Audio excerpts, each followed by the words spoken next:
It's 6 o'clock. I'm Simon Oxley. The headlines: Penn school parents told to wait until September. Hertfordshire walker found dead in Scotland. An Aylesbury taxi driver loses appeal. BBC Three Counties Radio. Parents of some of the children from Penn School in Buckinghamshire are being told they won't know which alternative schools are available until the first week back in September. The special school near High Wycombe remains in administration. More from Jessica Cooper. Parents of 7 children who sent them to Penn but live across the border in Berkshire are being told they might not know more for another month. Royal Borough of Maidenhead and Windsor councils say new schools have been found for some of the children, but it's been challenging because the closure happened just before the summer holidays. They say they'll be in a better position to advise on other school availability in the first week back in September. Search teams looking for a missing Hertfordshire man in the Scottish Highlands have found a body. 60-year-old Iain Bell was reported missing on Monday. Police say there are not thought to be any suspicious circumstances. Home Office figures show that the number of fines issued to lorry drivers and haulage firms for carrying illegal immigrants has increased by more than half in a year. The increase is partly down to the high number of people trying to board lorries in Calais. Meanwhile, more suspected immigrants have been found in Bedfordshire already this year compared to the whole of 2014. 287 people were arrested or detained by mid-July compared to last year's total of 277.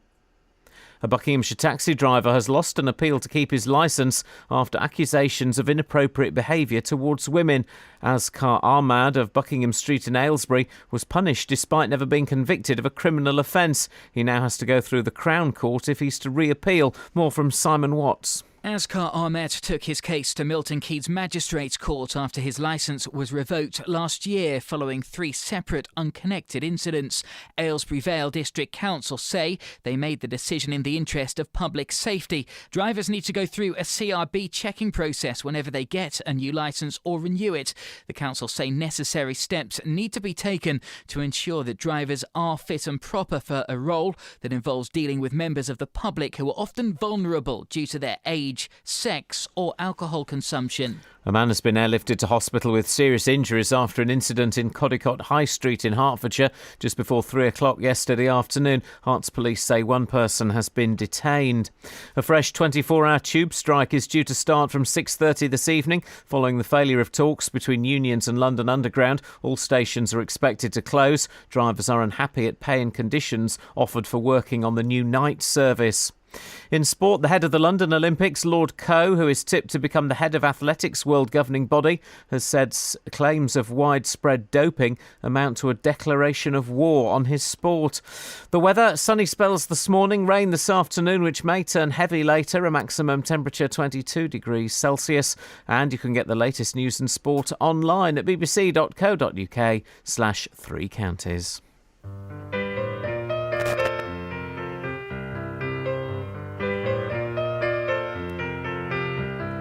Falling in love was the last thing I had on my mind. Holding you is a warmth that I thought I could never find. Just trying to decide or stay by your side. I know I could cry, I just can't find the answers to the questions that keep going through my mind. Hey babe, isn't it time? Life, it's your time to wait. Falling in love could be your mistake. Isn't it time? Life, it's your time to wait. Falling in love could be your mistake.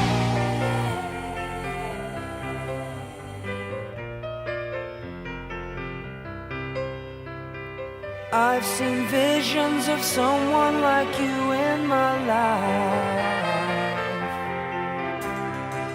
A love that's strong, reaching out, holding me through the darkest night. Just trying to decide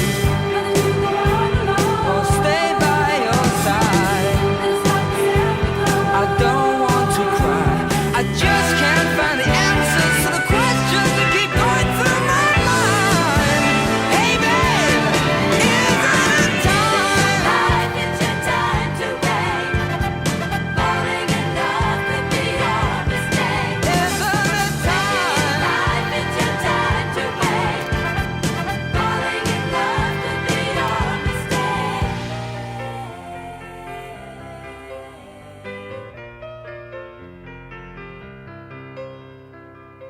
I feel a warmth in my heart and my soul that I never knew.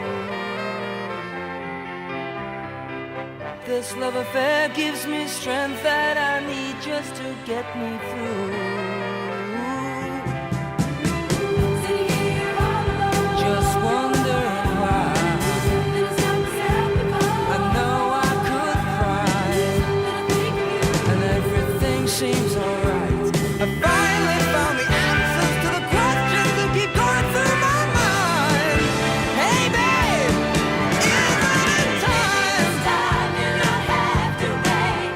I know it's time. This love could be your mistake. I know it's time. It's time, you don't have to wait. It must be time. This love could be your mistake. It must be time. It's time, you don't have to wait. Made up my mind. Morning, guys. So, like migraines and stuff, it's like the bad bit of the LSD, you know, none of the fun bits.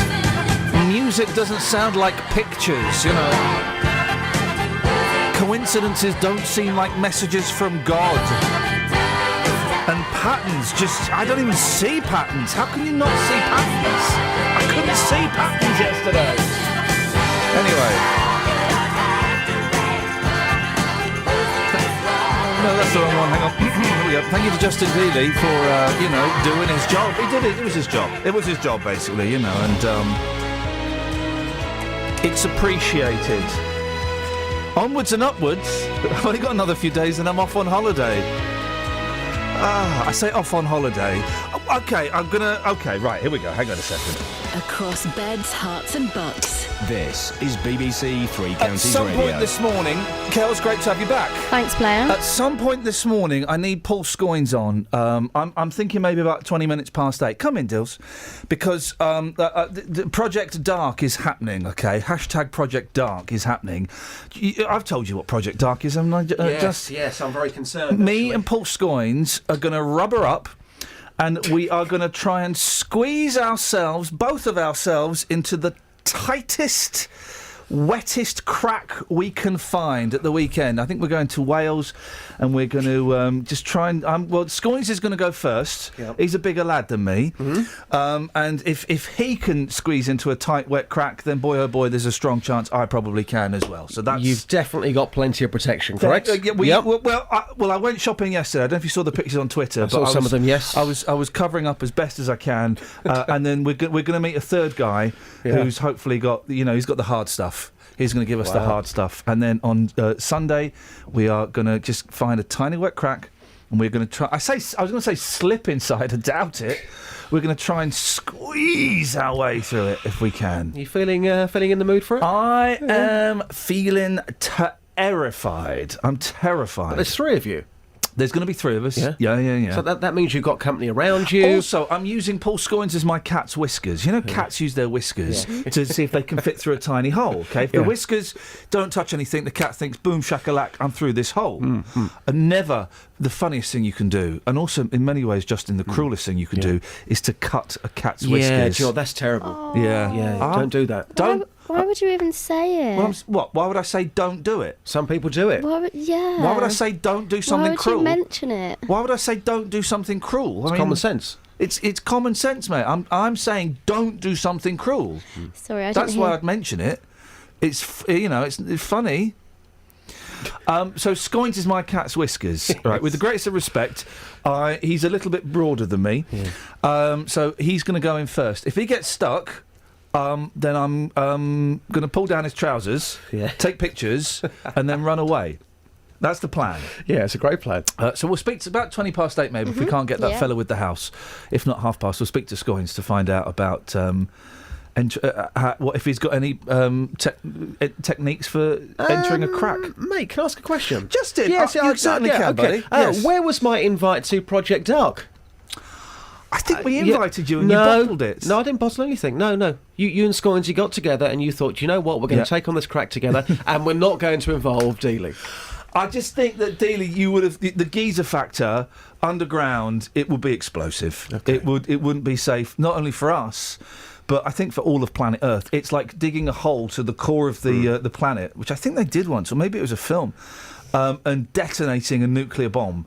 I think you're going a bit far It there. would set off all the volcanoes in the world and the tsunamis and the hurricanes and all of that stuff. You can't blame me for that. I cannot. I'm not blaming you for tsunamis yet, but I'm conducting evidence-based research, and as soon as I find out anything, once I've sold, you're next on my list after Ted Heath. All right. Okay. And I'm not in any way What? saying no.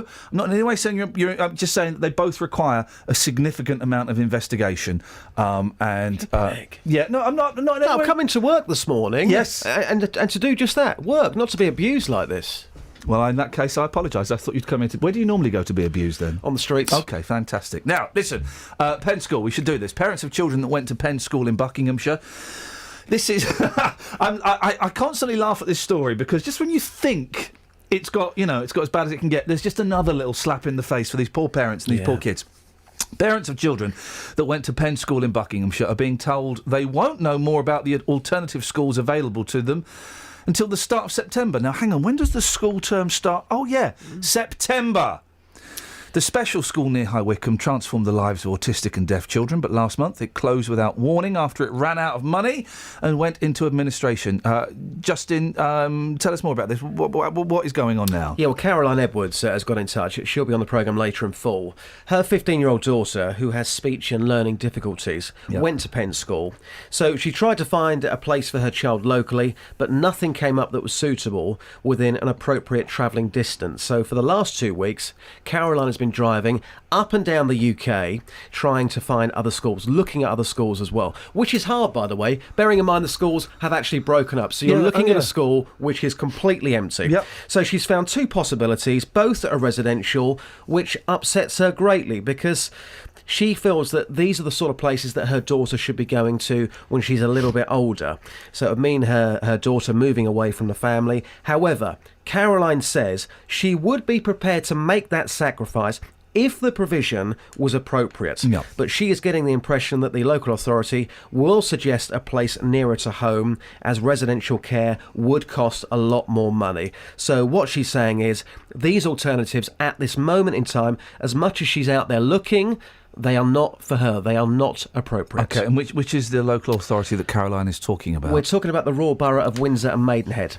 7 children are being dealt with by the authority there. Gosh. Caroline told us that she is due to have a meeting with the council. I think that's that'll be Berkshire, I think. Yeah, it's not a million miles away. But Caroline has told us that she's due to have a meeting with the council this week. She doesn't blame them for the situation that her daughter's in, obviously. Windsor and Maidenhead Council, they told us that they've already found some new schools for some of the children, and they're meeting up with other parents to discuss what is available for them. They say it's particularly challenging, understandably, due to the fact that this has occurred so near to the summer holiday. So that's what that council's saying. OK, and I was away yesterday, so I'm assuming this is sorted out. Which members of the trustees are we speaking to today? None of them. Oh. Yeah, it's a great shame because the parents found out on the 7th of July via a news mail. Yep. And so that's the email that normally says, "Hey, we're having a little do for the kids on Tuesday, and if you could make sure they've got their sports kits for Thursday. Oh, by the way, the school's closing." And by the way, please tell your children. That letter said, please tell your children. So they got told on the 7th of July, 2.5 weeks before the end of term. Also worth pointing out, the school is classed as a non-maintained school, which means it's not under the local authority. It's managed by a charitable trust who are responsible to run the school. As for the trustees, are they going to come on this morning? No, they're not. They're still using a PR company to be out there quoting things via a question and answer. Can I say, guys, the main reason that Justin Daly was on Radio 2, the Jeremy Vine show, it was last week, wasn't it, talking about this school, is because of the initial statement from the PR company. That's what piqued the interest of Jeremy Vine and his team. Lockers, do me a favour. There's a website. It's got the name of all 5 or 6 of the trustees. Can you find it? Because for every time we do this story, I want to read the names of the people who are who should be talking to us and should be talking to the parents and refuse to point blank every single flipping time. I want to name them every single time we do this story. We also heard that Deloitte, the administrator, had gone very, very quiet over the last week or so. I can confirm via an email that they have been in touch with one of the parents. Okay. They say that one thing we cannot do is to encourage parents to hang on and not make a decision about suitable alternative placements for their children, because obviously they're in this impossible situation.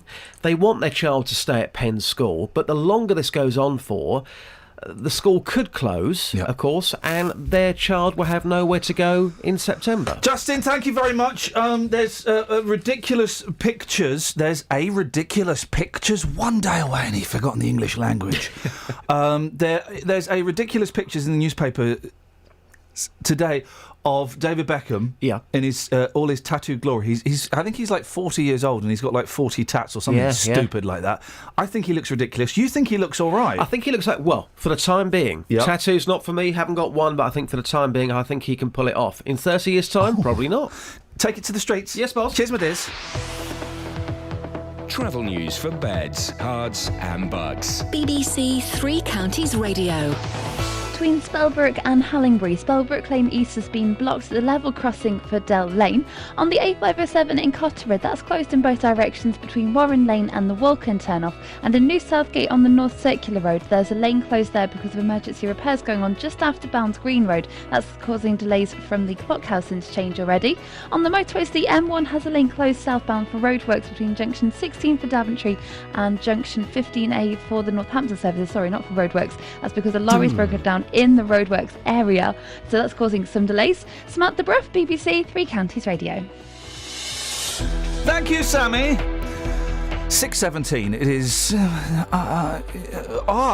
Wednesday, the 5th of August. I'm Iain Lee. These are your headlines on BBC Three Counties Radio. Parents of some of the children from Penn School in Buckinghamshire are being told they won't know which alternative schools are available until the first week back in September. Search teams looking for a missing Hertfordshire man in the Scottish Highlands have found a body. 60-year-old Iain Bell was reported missing on Monday. And more suspected illegal immigrants have been found in Bedfordshire already this year compared to the whole of 2014. Nick Coffer on BBC Three Counties Radio. Stowe House in Buckinghamshire is one of the Three Counties' most beautiful places to visit, and on Friday I'm going to explore the site ahead of the grand opening of their new Welcome Centre. Nick Coffer. You'll be able to find out all the history with me, hearing from the people who work there and the people who explore it. Nick Coffer. Live from Stowe House in Buckinghamshire, Friday from midday, here on BBC Three Counties Radio. Music, posh music, posh posh music. Yeah, posh music, yes. It sounds happy. It's about war. It's alright 'cause the historical pattern has shown how the economical cycle tends to evolve. In a round of decades, 3 stages stand out in a loop. A slump and war, then peel back to square one and back for more. Bigger slump and bigger wars and a smaller recovery. Huger slump and greater wars and a shallower recovery. You see the recovery always comes round again. There's nothing to worry for. Things look after themselves. It's alright, recovery always comes round again. There's nothing to worry for. Things can only get better. There's only millions that lose their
Thanks, Dave.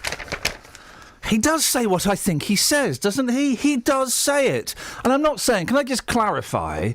I'm not saying that you should cut the whiskers off of a cat. I'm saying you shouldn't cut the whiskers off of a cat. Do not cut the whiskers off of a cat. But that's what they use to establish the girth of their bodies. And I'm using Paul Scoins to establish the girth of my body. And what I can fit into and what I can't fit into. It's as simple as that. If you want to give us a call this morning, 03459 455 555. You can give us a call about pretty much anything you want. Dennis is in Dunstable of all. Dennis in Dunstable. Oh, no, let's try this one. Dennis is in Dunstable of all places. Why? So? Why of all places? Well, you live there. I don't know why. Why do you live there?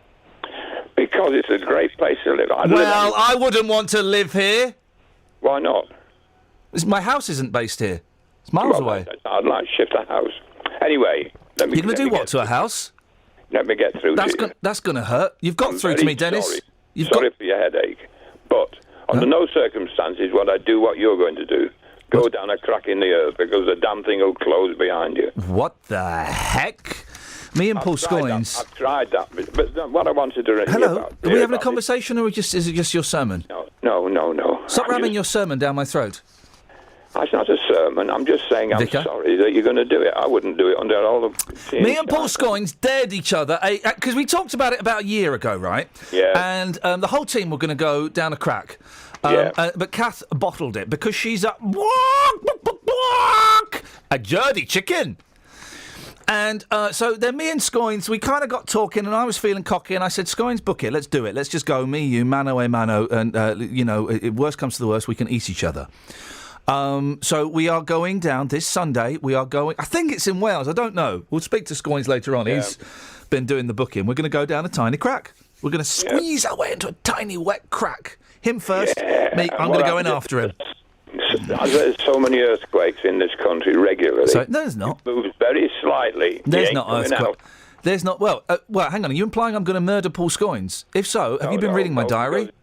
He might be able to squeeze his way out back. I don't know how fast he is, you see. However, the Penn School, please. Please. The Penn School. Please. Yes, I'm just asking you this. I'd like to say something.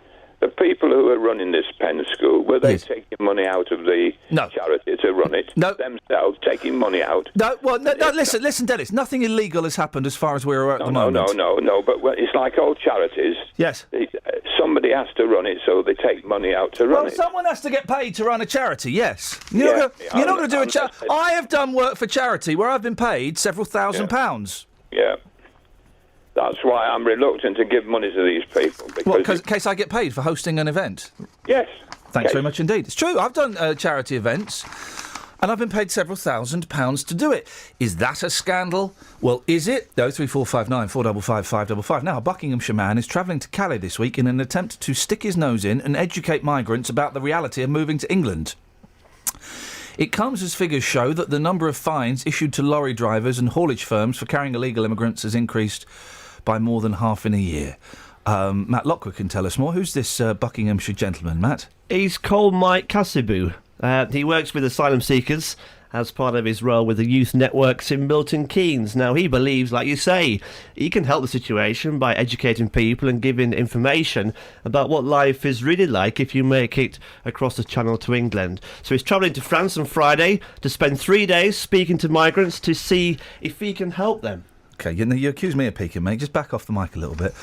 But what's he going to say to them? We don't know. You can ask him later on. OK, then why are we doing this now, then, if we don't know what he's going to say to them? He's coming on later on. OK, I don't want to do the rest of it, because that's got nothing to do with this story. It's a very specific story about a man going over there. What's it, but he knows that a lot of these people are fleeing, like, war and persecution and attempted murder and stuff, doesn't he? We can ask him later on. We literally know nothing about it. All right, Matt, thanks very much indeed. 034, you can go now. 03459 455 555 is the telephone number if you want to give us a call. Well, that was a waste of time, wasn't it? However, this isn't. Take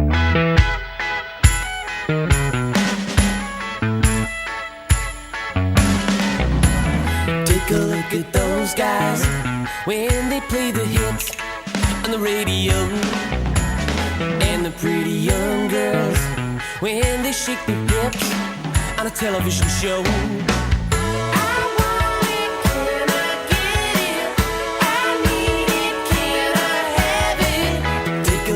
Those guys when they play the hits on the radio, and the pretty young girls when they shake their hips on a television show.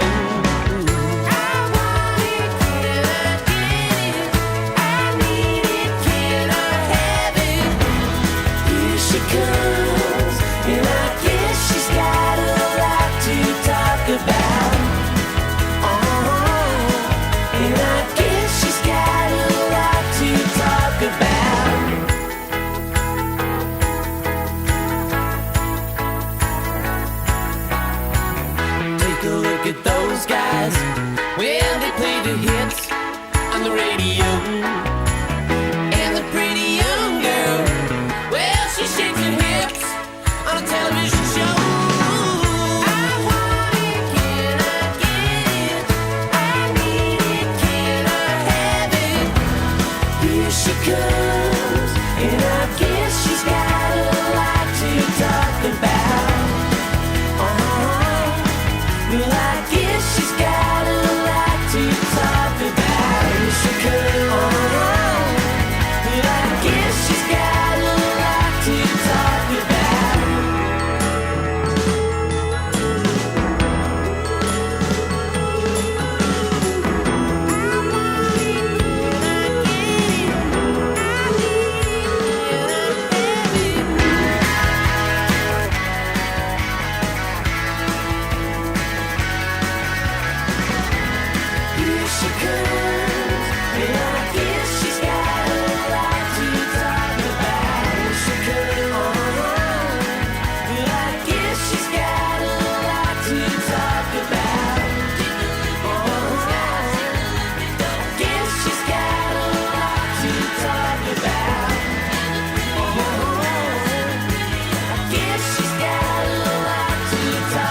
A lot of game raising needs to be done. A lot needs to be done. Right, let's get this.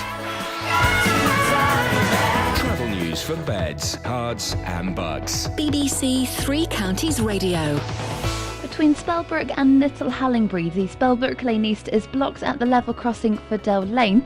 On the A46 North Circular Road westbound, there are delays from Edmonton towards Bounds Green Road because of emergency repairs to a burst water main there. And in High Wycombe, it's quiet so far this morning, but roadworks at Wordsworth Road could cause it to be busy later on. On the trains, the 6:54 service from Bedford to Brighton's been cancelled. And if you head into London, it's the tube strike starting later on this evening. It's set to begin at 6:30.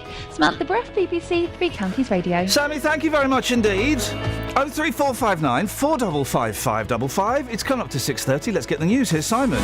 Across beds, hearts and bugs. This is BBC Three Counties Radio.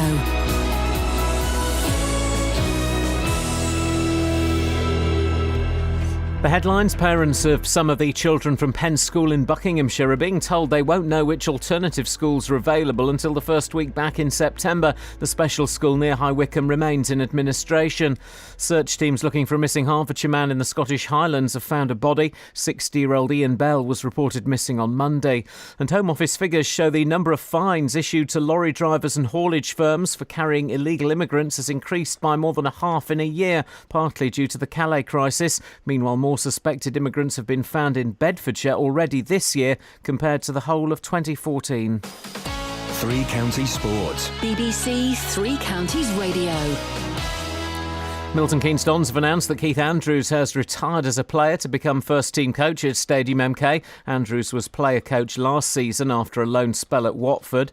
Gareth Bale scored for Real Madrid in a 2-0 win over his former club Tottenham in Munich. Former MK Dons midfielder Dele Alli was in the Spurs lineup. Dons boss Carl Robinson says that gives his club a boost. It's great to see Dele playing for the All-Star and playing at Real Madrid this week, and I just think for him, Bayern Munich, I just think it's for him, it just shows you how far this football club's come when we are producing players of that calibre. Luton complete their pre-season matches with a short trip to Dunstable this evening. It's likely to be a reserve-stroke youth side for the Hatters. More success for Great Britain at the World Swimming Championships in Russia, with gold for James Guy in the 200 metres freestyle. Meanwhile, Adam Peaty set a new world record in the 50-metre breaststroke semi-finals. In boxing, the unbeaten Floyd Mayweather will fight Andre Berto next month in what's expected to be his final fight. Britain's Amir Khan had hoped to face Mayweather. More from Mike Costello. Berto is a former world champion but now belongs at the bottom end of the world's top 20, and Mayweather has spurned more dangerous opposition such as Amir Khan. It's all in a bid to finish with an unblemished record of 49 fights and so match the 1950s heavyweight Rocky Marciano. Even his own father has been critical, but Mayweather Jr. will chuckle all the way to the ring and then on to the bank. And the head of the London Olympics, Lord Coe, who's tipped to become the head of athletics world governing body, has said claims of widespread doping amount to a declaration of war on his sport. Coe said he took grave exception to reports that the IAAF had failed to act on suspicious blood tests. BBC Three Counties News and Sport. The next full bulletin is at 7. This is Iain Lee on BBC Three Counties Radio. Thank you, Simon. So, now, Kelly Betts, not in any way suggesting that you take drugs or that you smuggle drugs or that you've got friends in prison or that if you did have friends in prison, you would smuggle drugs into them. So let's just that's parked to one side. That's good to know. That's in the car park. Yeah. Got the keys. Yeah. They're not Zappa keys, the keys the keys to my car, you've actually got to put them in the slot. Not Zappa's. The engine. Huh? The key, the door key. Yeah. You put in the... How is the door key the same as the engine key? What's that all about? Yeah. Little bit of stand-up for you there, guys. I've never even thought about What's that all about? I want to be a stand-up comedian, and all I'm going to do is just go, how come the door keys on a car are the same as the engine keys? What's that all about? What else would you say? That's it. Very short act. Just to try out. Just an open spot. That's all I've got. But it's good. Anyway. A junkie... Oh, already we're judging this poor crook. Tried to smuggle... Right, he smuggled... OK, where are you going to insert drugs to smuggle them into prison? That's obvious. Go. Your bottom. Correct. Where would you smuggle your drugs, Lockers? The same place. Kelly's bottom? Yes. Same It's place. always there. Very busy up there, I believe. It really is. A lot of traffic. That's just rude. True, though. OK, but how What would are you suggesting? Steady. How would you... And again, young ears, please. I am young. What would you... What? Oh, this is real. I wish I hadn't started this conversation. What would you use... Would you just put them in au naturel? Or would you use a device? Protective sheath of some kind to insert? To maintain the integrity of the chemicals of the drugs? I do have an answer, but why? OK, I will tell you why. Okay. But why are you being hesitant about that? It's just a weird question to ask somebody. OK. It is a weird question. You're right. Thank you for calling me up on that. A junkie tried to smuggle drugs into jail in a Kinder Surprise egg. Oh. They called it a pot. That's not a pot. Well, maybe it was pot. Oh, no, inside the egg is that little yellow pot. Yeah, I know. I've got kids, but that's not a pot. I wouldn't call that a pot. I'd call that... What would you call that? The yellow thing inside a Kinder. What's it all about? What's it... Huh? Is that not what you're saying is? It's my catchphrase. Yeah, that's... But that's not... I wouldn't then go... My second gig didn't go so well as a stand-up because after the heady rush of me saying... What was my first gag that I ever did live on stage? The one you just spoke about? Yeah.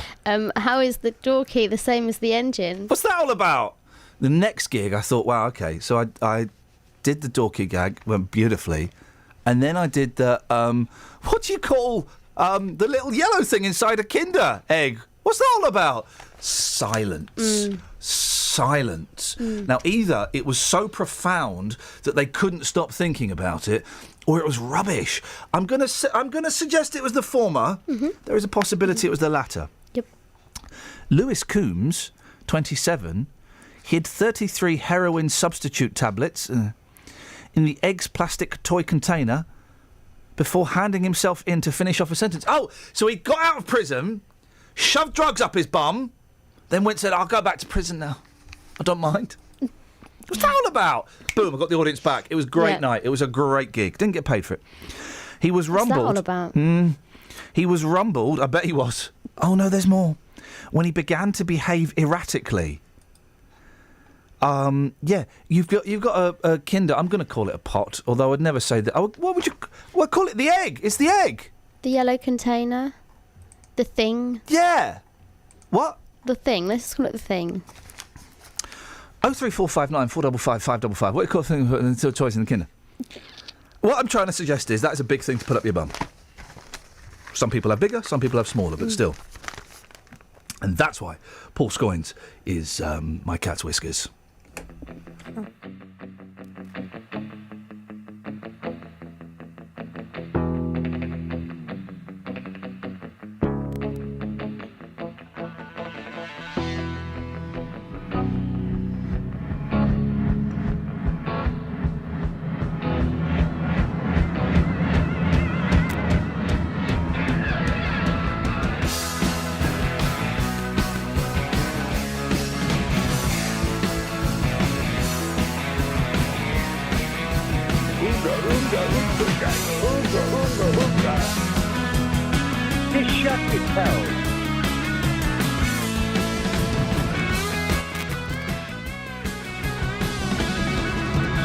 A guzzler.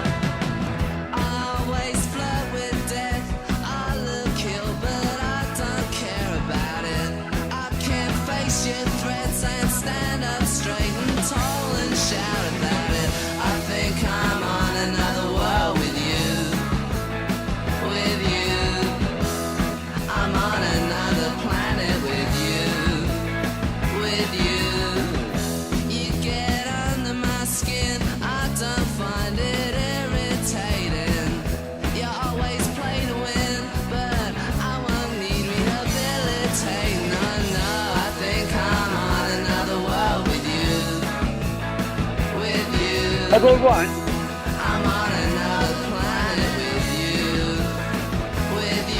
Your voice, Blackwood. Another girl, another planet, another girl, another planet.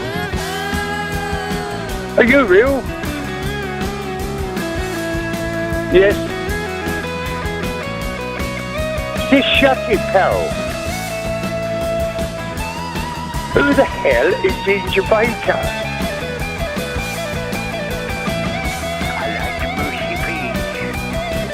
I like the mushy peas.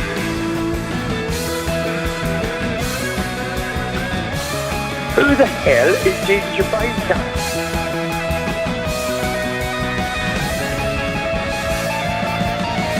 Space travels in my blood. There ain't nothing I can do about it. Long journeys wear me out, but I know I can't live without it. I know, I think I'm on another world with you. With you, I'm on another planet with you. With you, another girl who's loving you now. Another planet who's holding you down. Another planet. Oh, some people need to get a life.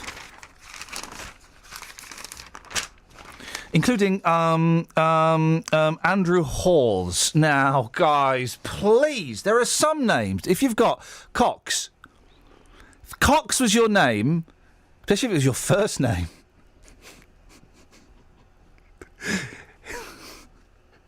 It's like if you say Courtney Cox with a question mark at the end, it sounds awful. Courtney Cox. If Cox was your name, you would change it. Hawes, I would change. Doo-doo, I would change. Is Doo-doo a name? Is anyone called Doo-doo? Willie? Edward a Doo-doo, of course, yes. I'd change that name, Ed. A dog do vigilante. I mean, geez, there are people like starving in the world, and there are kids having operations and stuff, and this is what this idiot does. A dog do vigilante... by the way, 03459 455 555 if you want to join in the classic bands. A dog do vigilante called the Turdinator is waging war on owners who fail to clear up their pet's mess. Have a guess how he's doing it, Kels? You weren't listening, were you? Yeah. What does he do?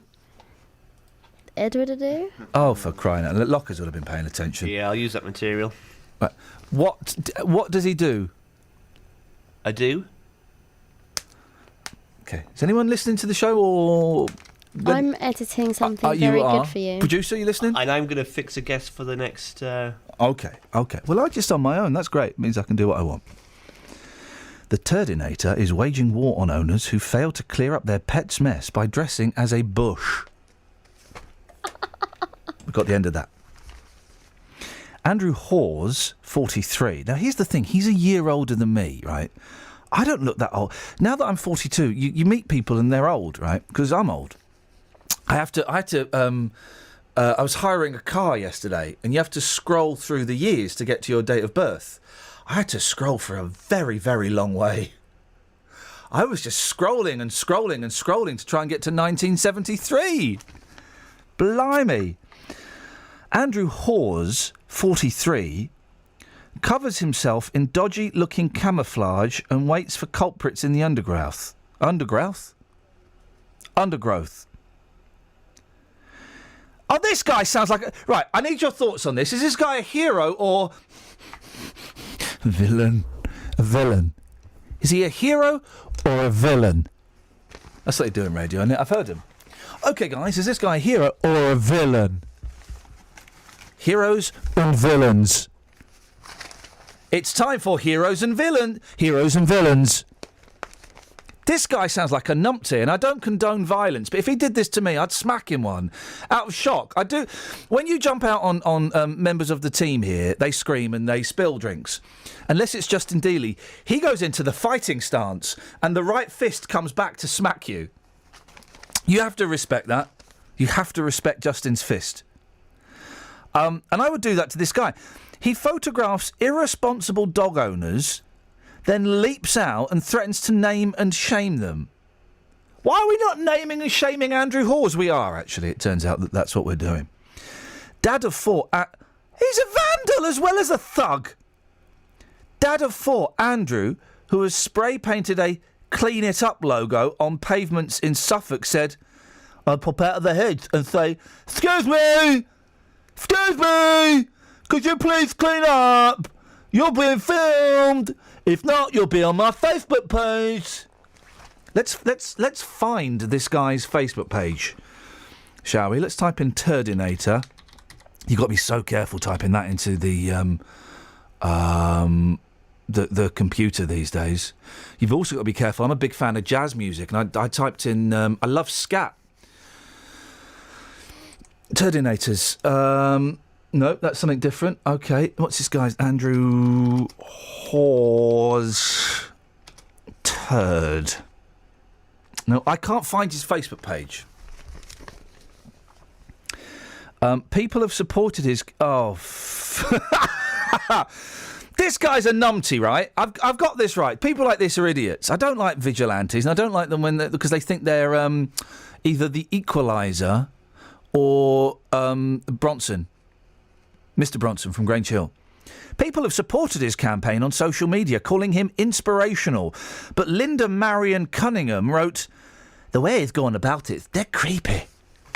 I agree with Linda Marion Cunningham. They're creepy, that, isn't it? Travel news for beds, cards and bugs. BBC Three Counties Radio.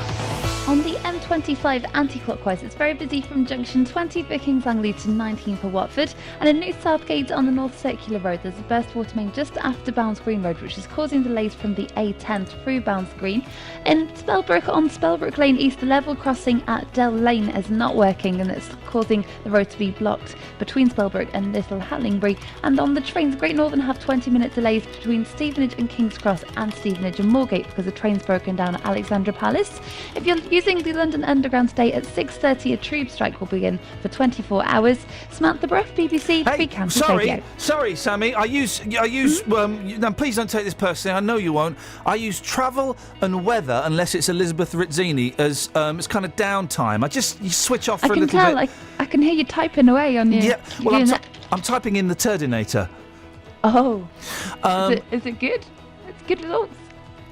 It's excellent. I'll send you some Google images. But I'm going to London today. What time is the tube strike, my darling? 6:30. Oh, I'll be out by then. Good. Get out of there. So you don't need to tell me about it anymore. All right. So I guess we'll leave it there. What if someone misses it? Sorry? And they get caught and they'll be like, travel didn't tell me there was going to be a tube strike. Well, I think partly life is full of little surprises. Let it be a little surprise for them. Let them get stranded. They could walk home, they could cycle home, they could buy a house in London. Not those prices! What's that all about? All right, Sammy, I really enjoyed that, mate. Speak to you later, yeah? Bye. Ta-ta. Ta-ta. What's that all about? 6:46. It is really struggling with the days. Wednesday, the 5th of August. Aren't we all struggling with the days these days? What's that all about? I'm Iain Lee. These are your headlines on BBC Three Counties Radio. Tick those radar diaries now, please. Parents of some of the children from Penn School in Buckinghamshire are being told they won't know which alternative schools are available until the first week back in September. Search teams looking for a missing Hertfordshire man in the Scottish Highlands have found a body. 60-year-old Iain Bell was reported missing on Monday. And more suspected illegal immigrants have been found in Bedfordshire already this year compared to the whole of 2014. Let's get the weather. Beds, Herts and Bucks weather. BBC Three Counties Radio. So you don't listen unless it's Elizabeth Rizzini, is that what you said? Huh? Hey? Isn't it? What if I said I was Elizabeth? Oh, fantastic. It's Elizabeth doing the weather. Everybody focus. Yay! I'd have to be a lot more cheery than I actually am, Grumpy Pants. Basically, this morning, we start with some cloud around and some brightness, and then we see cloud thickening up as we go through the latter part of the morning into the afternoon, and that is going to bring us some outbreaks of fairly light and patchy rain through the afternoon across the three counties. It will be patchy, as I say, so some drier interludes. You might get the odd heavier bursts, though, and actually, although we're talking about the latter part of the afternoon into the evening, I think you do need to cater for it right the way through much of the afternoon.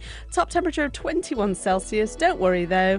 Summer returns as we go through the next few days. Dry and settled right the way through the weekend, with temperatures in the low to possibly mid-20s Celsius.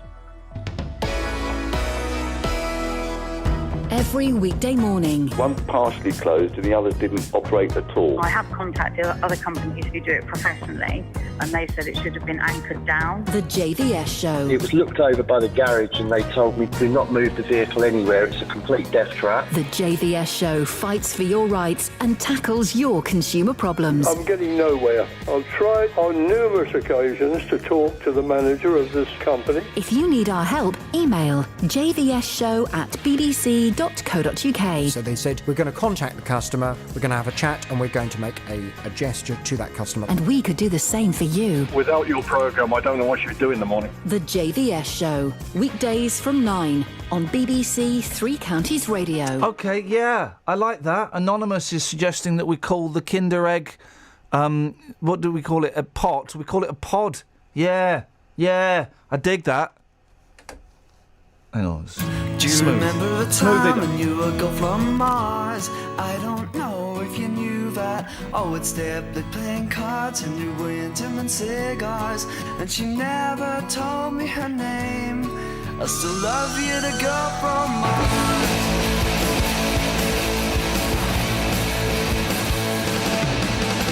Sitting in our dreamy days by the water's edge, on a cool summer night, fireflies and stars in the sky turn to glowing light. From your cigarette, the breeze blowing softly on my face reminds me of something else, something that in my memories be misplaced. Suddenly all comes back, and as I look to the stars, I remember the time when you were gone from Mars. I don't know if you knew that. Always there playing cards and we went to the cigars. But she never told me her name. I still love you, the girl from Mars.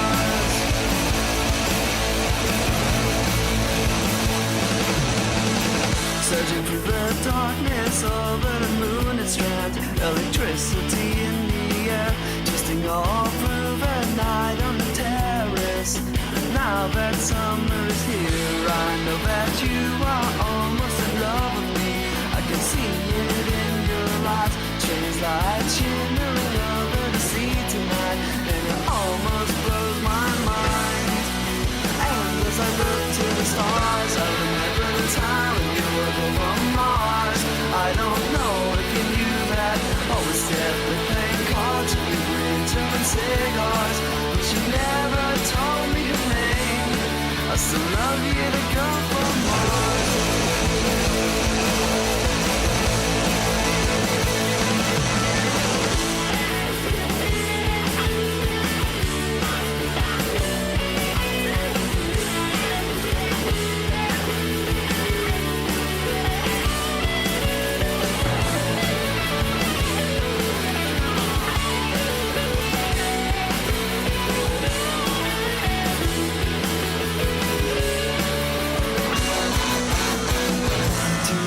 Asleep in the chair by the window, it felt as if you'd returned. I thought that you were standing over me. When I woke, there was no one there. I still love you, girl, from Mars. You remember the time when you were go from Mars. I don't know if you knew that. Always there playing cards and we went doing cigars, but you never told me her name. Do you remember the time when you were go from Mars? I don't know if you knew that. Always there playing cards and we went doing cigars, and I'll still dream of you. I still love you, girl, from Mars. Well, I found Andrew Hawes on Facebook. I've just tweeted his link at Iain Lee if you want to see it. And well, the whole Facebook page is about him going to be on GMTV and BBC Suffolk, and the fact that it's been in the papers and it's a big story and well done and all of that. But there's no pictures and videos of people with their dogs doing a poo. So the whole thing is built on a myth. It's a lie. The whole website is supposed to be, we're going to put videos on of people letting their dogs do whoopsies, not cleaning up. Well, but there are no videos on there at all. Unbelievable, Justin. Mate, sometimes you've just got to have the Ev. No Ev, and people are not interested. Well, but the thing is, people seem to be interested. He's going on GMTV to talk about his website.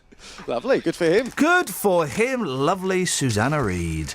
And the man as well that's on there who looks a bit like Ben Shepherd. Yes. Looks very old now. He's starting to look like my granddad's testicle, which we keep in a jar. It's the only keepsake we've got of him. And he's just starting to look like that. He's all haggard and grey and saggy. But I tell you what, he is a fantastic football player, believe it or not. He's a very good left back. Ben Shepherd? Yeah, seriously, a fantastic left back. He is. He plays all the charity games. Button it. I'm just saying. Button it. Just saying. I tell you what, I suggested this ages ago to Sky, and there were early talks about it, and it never happened. Right? You know, no one uses the red button anymore. Yes, I think so. On so. the telly, no one uses the red button anymore, right? Yeah. And I suggested to Sky that me, and I can't think who it was, someone else who doesn't know anything about football, they give us the red button for football games, right? Yeah. And it would be us doing the commentary from the point of view of blokes who don't like football. Right, okay. And surprisingly, they didn't go for that gig.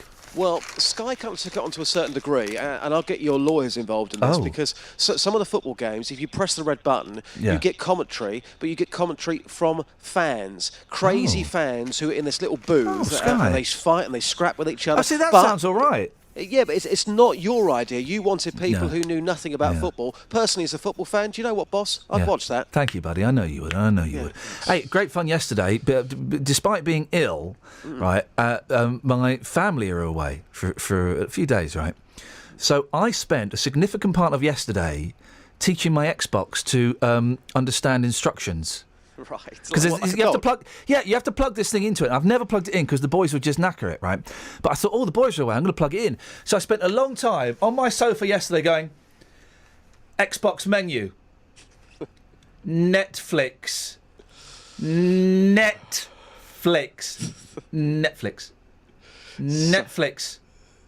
Xbox. Netflix. Mate, seriously. Play. You are such a geezer. Pause. Oh, where's the controller? I spent most of the day doing it. It was awesome, man. Yeah, can we hang out one day? I'll tell you what, next time we're both... What? I'm afraid you know... No, I'm sorry, What? that can't... That is... No, I'm sorry, mate, that can't... Okay, mate. All right, mate. That can't happen. Also, who would do the show? Preva. No one wants that. Now! Preva, Lockwood. David Beckham, 40 years old. He's got 40 tattoos. I'm going to pick some... Let's play David Beckham tattoo bingo. Kelly Betts, pick a number between 1 and 40. 3. That is Jesus and the cherubs. The footballer as Jesus with 3 cherubs. The footballer as Jesus, representing his sons, lifting him out of a tomb. That's jolly. Lockers, pick a number between 1 and 40. 1. Pretty lady. Pretty lady. His most recent tattoo is a tribute to his youngest child, 4-year-old daughter Harper. Just pick a number between 1 and 40. I'm going to go for number 11, please, boss. Number 11. Pray for me. Thought to have been inspired by his move to American club LA Galaxy in 2007. If you want to play David Beckham bingo, 03459 455 555. I think he looks absolutely ridiculous. I think he's a terrible example to set to the youth of today, Justin.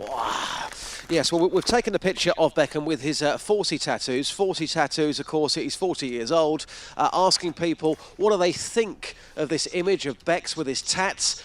Mixed vibes this morning. Yeah. Here's what happened. Oh, OK, let's press that button. Do you love them or do you hate them? I like them, but that's because they're more artistic than others. They're artistic. Is that how you describe them? Yeah. OK, thanks very much. Okay. Let's get the Polish perspective. What do you think about these? Please slowly, all right? OK. Let's get the Polish perspective. What do you think about David Beckham's tattoos? Are they lovely or a turn-off? I think they are nice. I like them. They look nice. Yeah. It's a great Polish perspective. Thanks very much. Thank you. Look at old Bexy there. Look at him. Do you love these tattoos, madam? The lady's perspective. Tell it the way it is. It's disgusting. Wow. Can you tell me why? It's too much. There's nothing wrong with tattoos, but just too much going on there. Confusing as well. Confusing? Tell me more. Because it's too much. It's just like, you don't know what exactly he's trying to portray. Just don't know. So if David Beckham turned up round your house in a pair of underpants and he knocked on your door and he said, do you fancy going out for a chicken kebab? You'd say no. Yes. You're a hard woman to please. Definitely. Thank you, madam. Thank you, Just. Travel news for beds, cards and bugs. BBC Three Counties Radio. There are some delays on the M25. It's busy anti-clockwise from junction 20 for Kings Langley to 19 for Watford, and a bit further afield clockwise there's a rolling roadblock between junction 26 for Waltham Abbey to 27 for the M11 because a car's broken down. In New Southgate on the North Circular Road there are long queues from the Kenninghall interchange towards Bounds Green Road, and in Spellbrook on the Spellbrook Lane East that's blocked in both directions at the Dell Lane level crossing. On the trains Great Northern having normal service again running between Stevenage and King's Cross and Moorgate after a train broke down earlier on. Samantha Brough, BBC Three Counties Radio. Sammy, I don't want to judge or anything. Little bit irresponsible not to mention the tube strike tonight at 6:30. Well, I know that it doesn't affect you getting out of London, so I just thought that nobody else minds me not mentioning it. All right, it. Sammy, thank you, mate. Oh dear. Local and vocal across beds, hearts and bucks. This is BBC Three Counties Radio.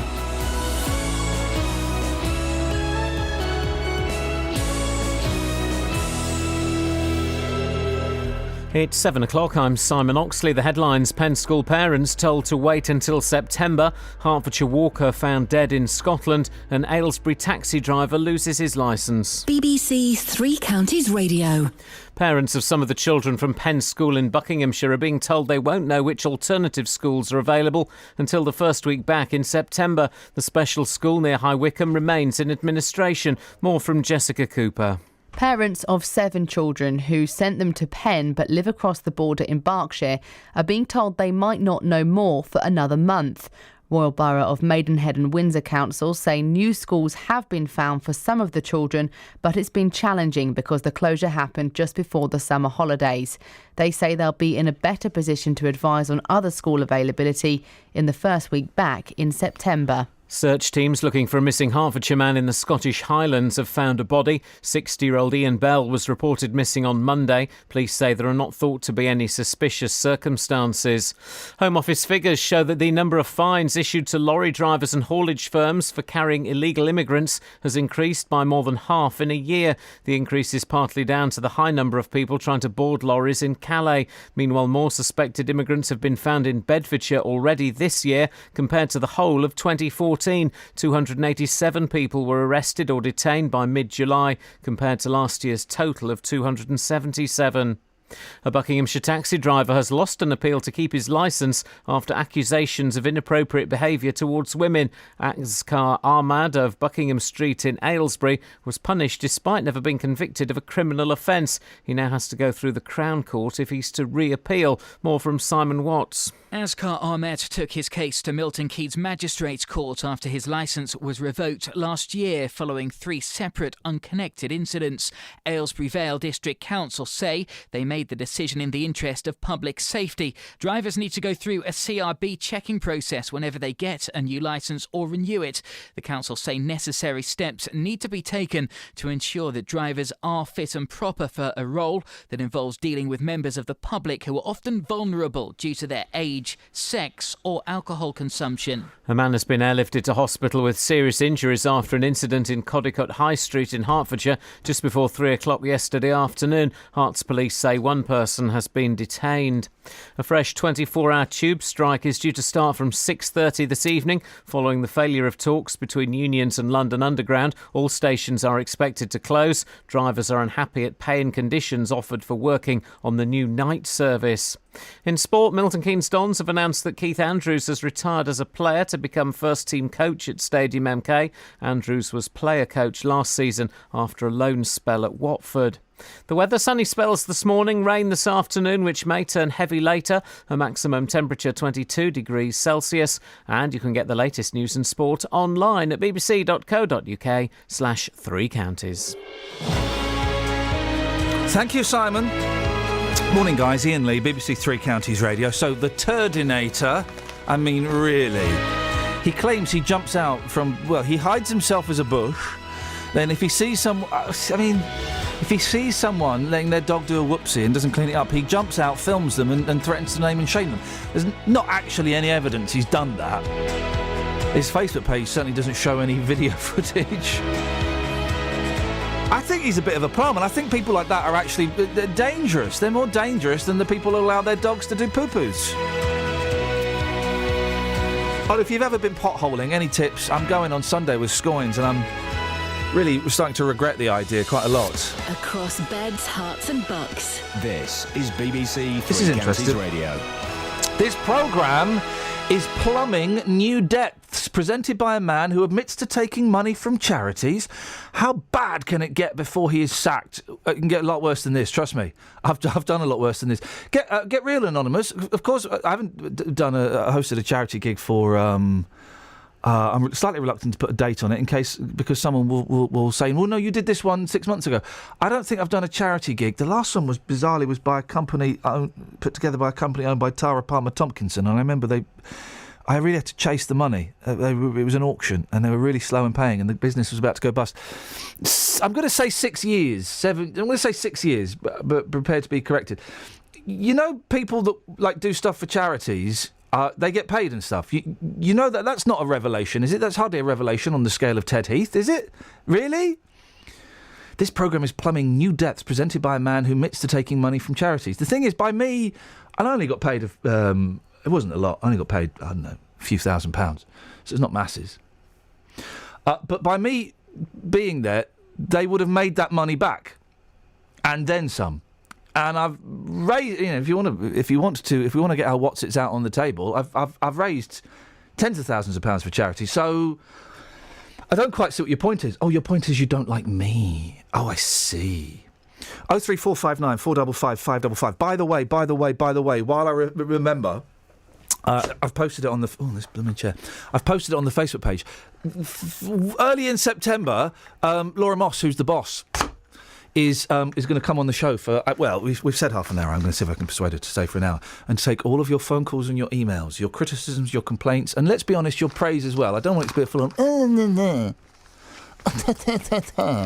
It's going to be, it'll be an honest chance to give your feedback, the good, the bad. I was going to say the indifferent, but the indifferent will be a little bit dull to listen to. If people phone up going, it's all right. Line 3, you're on the air. What would you like to say to the boss? I think it's all right. It's a bit, it's all right, it's fine. That's not really going to make great radio. But if you've got a problem with, and it can be about anything to do with the station, right? And it can be about me, it can be about any of the other presenters. Play nice, though. I don't want you to phone up and say, I'm going to use me as an example, because I don't think it's fair to say, but say, I hate Iain Lee. He's an idiot. Kind of, don't be quite so abrupt. You can say you don't like people, but also back it up with why you don't like them. Don't I hate Nick Coffer, he's an idiot. That's not fair. You can say, I don't like the Nick Coffer show. He winds me up when he does this, this and this. That's fair play, OK? That's fair play. So that's going to be happening sometime in September. I don't know where. We're going to set up an email address so that you can you're not emailing me directly or the boss directly or Catherine directly. You're emailing an email address. But we'd like your phone calls for that. That's going to happen at some point soon. 03459 455 555 is the telephone number if you want to give us a call about any of the stuff we're talking about today, including this. Parents of children that went to Penn School in Buckinghamshire are being told that they won't know more about the alternatives available to them until the start of September. The special school near High Wycombe transformed the lives of autistic and deaf children, but last month it closed without warning after it ran out of money and went into administration. Well, Caroline Edwards' 15-year-old daughter Lucy is one of those students affected, and she joins me... these screens are really tricky to work around. There we go. Morning, Caroline. Morning, hi there. Thanks very much for joining us. Tell us a little about Lucy. What are her specific requirements? Okay, so Lucy has significant learning difficulties, and most of them are associated with her speech and language disorder. And she also has some occupational therapy requirements as well, so her coordination has never been that good. But that's not her biggest requirement at the moment. In the main, it's I'd say for the age that she is, she's able to communicate, not as fluidly and as concisely and expressively as we are, but her learning needs are her biggest, or my biggest worry for her at the moment. How long has she been at Penn? She's been at Penn since she was 11. Oh, OK, so a long time. Yes, long time. And before that, she did a year in a flagship ICANN charity school called the Meath. And before that, she was in mainstream school in the village here in Cookham. What's the difference? Oh, Cookham, very nice. What's the difference in Lucy from being in the mainstream school to being in specialist schools like Penn? Specialist schools, they have the provision to be able to deal with the problems that she has. In mainstream, she benefited from having a great peer group who pulled her up socially, but there was nobody there with the experience who could really help her with her speech and language disorder. And you really need somebody specialised to spot the gaps, to see the problems that Lucy faces, and to know the exercises and, to write the plans to be able to help her to learn how to use language better. She has auditory processing problems, she can't locate words, and she stumbles and she panics and she gets frustrated to get her point across. So these people are educated yet. And have you noticed that has there been a significant improvement since she's been at Penn? Definitely. Yeah. Definitely, because she's learning in an environment where everybody is learning at the same rate. And the mainstream school in year 5, just before she went to Meath, she was pretty much excluded, actually, from the rest of the class because they were just flying ahead. So. How's the hunt going for a new school? It's stressful. Yeah, I bet. It's really worrying. It's really tiring. It's really emotional. It's really confusing. Why? Tell me why it's emotional. What's emotional about it? It's emotional because we're having to face decisions decisions and make choices and look for a solution to something that we didn't think was coming now. So Lucy's in year 10, or was in year 10. She's about to go into year 11. She's halfway through her entry-level examinations, which are like GCSEs, but they're obviously at a much, much lower level. And Lucy was going to stay at Penn until she was 19. And we were looking at doing a transition into a local college, because she probably would have been able to go to a local college with a adapted course around 19 years of age. So we felt very, very secure with Penn. We've been really, really happy. She is a really happy child. She loves to go to school. She's never, ever had an issue with not wanting to go to school. And now we're faced all of a sudden with a possibility. We didn't choose to be put in this position. We've been put in this position. And, you know, it's just so alarming, because all of a sudden we're looking at alternative schools. And you're going all around the country to look at these schools, aren't you? Yeah. We've been up to the Midlands, and we've been, you know, nearly down to Bournemouth and all in between. So there wasn't very much time to do it in the 2 weeks that we had, but we did our best. And yeah, it's just. You live in you live in Cookham, do you? Just literally, yes. Okay, yeah. which is a fantastic part of the world. And so you're in the Royal Borough of Maidenhead and Windsor. So you're in Berkshire. Now, they've sent us a statement because they're helping you, or they should be helping you find a school, shouldn't they? Yes. They said they found new schools for some of the children. I think they've got about 7 kids they've got to look out for from Penn.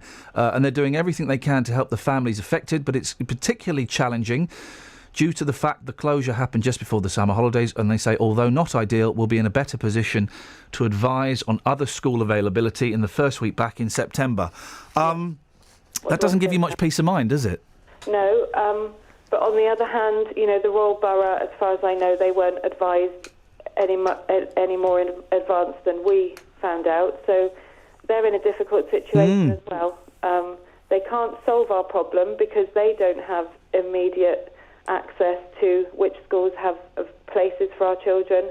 They don't know which schools can cater. There's such an array of special needs schools out there, and each one will be right for a particular type of child. It's not just, I've got a son as well who's 11, I could take him out of his school and just put him in another school, and you know, he'd make friends, and every school is delivering the same curriculum. It's a simple process. He's got to make new friends. He might be a little bit unhappy for a week or two, but then he'll be fine. But it's completely different when you've got a special needs school, because every school delivers something ever so slightly different. And only as a parent, and having seen the school and investigated the therapies and things that they've got there, would you know whether your child would, one, get the provision that they need, the help that they need, and two, whether they'd be happy there as well, because they've got to, you know, have an appropriate peer group in the school, and, you know, the school's just got to have the right feel for your child. And this isn't, I should stress, we're not in any way having a go at, I'm not, and I don't think you are either, the Royal Borough of Maidenhead and Windsor. As you say, they were kind of dumped in it as well, weren't they? I've been in almost daily contact with them. Good for them. And they are doing what they can to keep the channels of communication open and positive. But, you know, I fear that it's not going to be an easy process getting Lucy into a school in September. And, you know, the chances are that she may be at home in September. Caroline, I genuinely wish you and Lucy and all your family the very best of luck. Would you keep in touch and let us know how it goes? Definitely. I've really got our fingers crossed. Definitely. Thank you very much indeed. No, thanks a lot. There we go. I mean, it's just... it's such a sad story for all of the kids and all of the parents involved. You know, she might have to send Lucy hundreds of miles away. What's so annoying about this is the fact that the parents, and it would appear the relevant councils were told really late in the day, a week and a half, 2 weeks before the end of term. That decision was made by the trustees, who have continually refused to come on this show. I'm just going to read out the names of the trustees. These are all the people that, instead of coming on the show to talk to people, or even just, you know, phoning up parents, or even attending any of the meetings that the parents have been to, instead of doing that, they engaged the services of a fancy, I would say not quite so bright PR company in Soho in London. So these are the trustees who have so far refused to meet or speak to any of the parents involved. Mr. Paul Ricketts, Hugh Forsyth, Carrie Allen, Dara Gallick, Wendy Moyer, Kerry Lee McLeish and Timothy Layfield. Those names again of the people, the trustees, who made the decision to tell parents 2 weeks before the end of term that their school was closing and they had to jog on, and have refused to meet any of the parents are Paul Ricketts, Hugh Forsyth, Carrie Allen, Dara Gallick, Wendy Moyer, Kerry Lee McLeish and Timothy Layfield. I hope they're having a great summer. 03459 455 555. Travel news for beds, cards and bugs. BBC Three Counties Radio. It's busy on the M25 anti-clockwise from junction 17 from Maple Cross to 16 for the M40, and the A1 southbound in Borehamwood has delays from the Holiday Inn southbound towards Barnet Lane at the Stirling corner. In New Southgate there is still long queues on the North Circular Road from the Kenninghall interchange towards Bounds Green Road because of water mains burst there and there are emergency repairs going on. And in Spellbrook on the road between Spellbrook and Little Hallingbury, Spellbrook Lane East, that's closed at the Dell Lane level crossing. Samantha Bruff, BBC Three Counties Radio. Thank you, Sammy.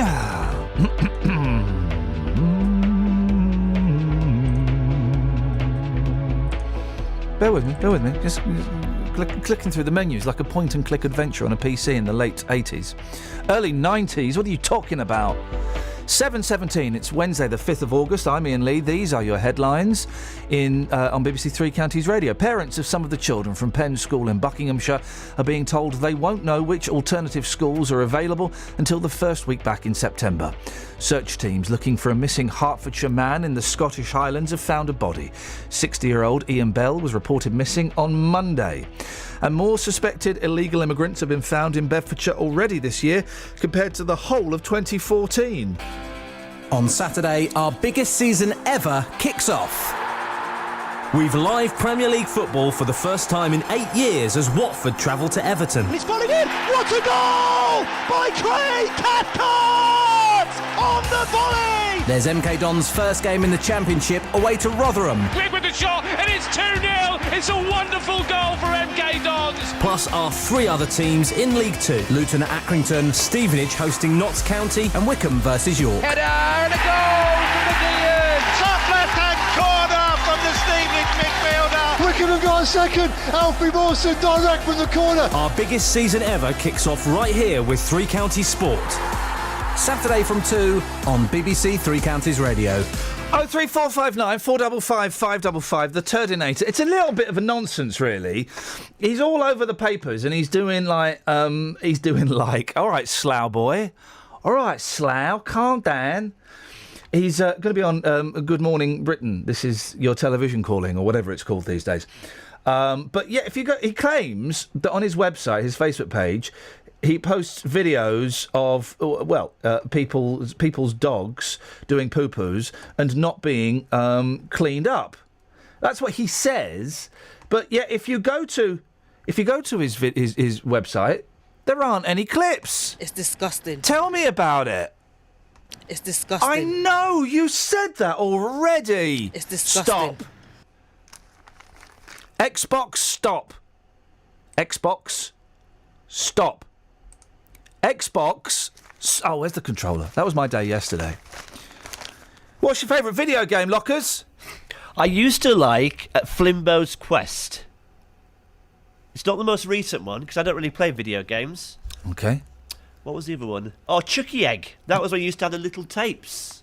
Used to love Chucky Egg. Thanks very much indeed. We'll have a little insight into Matt Lockwood's world a little bit later on. Now, a Buckinghamshire man is travelling to Calais this week in an attempt to educate migrants about the reality of moving to England. It comes as figures show that the number of fines issued to lorry drivers and haulage firms for carrying illegal immigrants has increased by more than half in a year. Well, the gentleman in question is Mike Casibo, and he joins me now. Morning, Mike. Morning, Iain. What are you going to Calais for? As you've just said, this our problem is, it has become a bigger problem to Europe, and the way the European leaders are handling it, it doesn't seem to be getting anywhere, of which I believe if they don't handle it properly at this point, it's going to get to a level where it's going to be, it's going to get out of hand. So, but what are you hoping to do? While I'm hoping to meet these people, speak to them, which is not being done at the moment. I'd like to engage them. Obviously, as we all know, like in the news this morning, there are people who are people smugglers who are, promising these people that once you get to UK, life is going to be better. Well, it's going to be better than if you're in the Sudan, isn't it? It's true, but equally, life can be better when you're in Sudan. If it's only changing your mentality. Oh, really? Well, how is someone in the Sudan supposed to change their mentality and put up with everything that's going on over there? But did you know that there's oil in Sudan? Did I know what? There's oil in Sudan. Right. Right. Okay. How is that? How is that going to help someone who's fleeing for their life? I think what there's we oil. Need, first of all, Iain, the issue here is the media.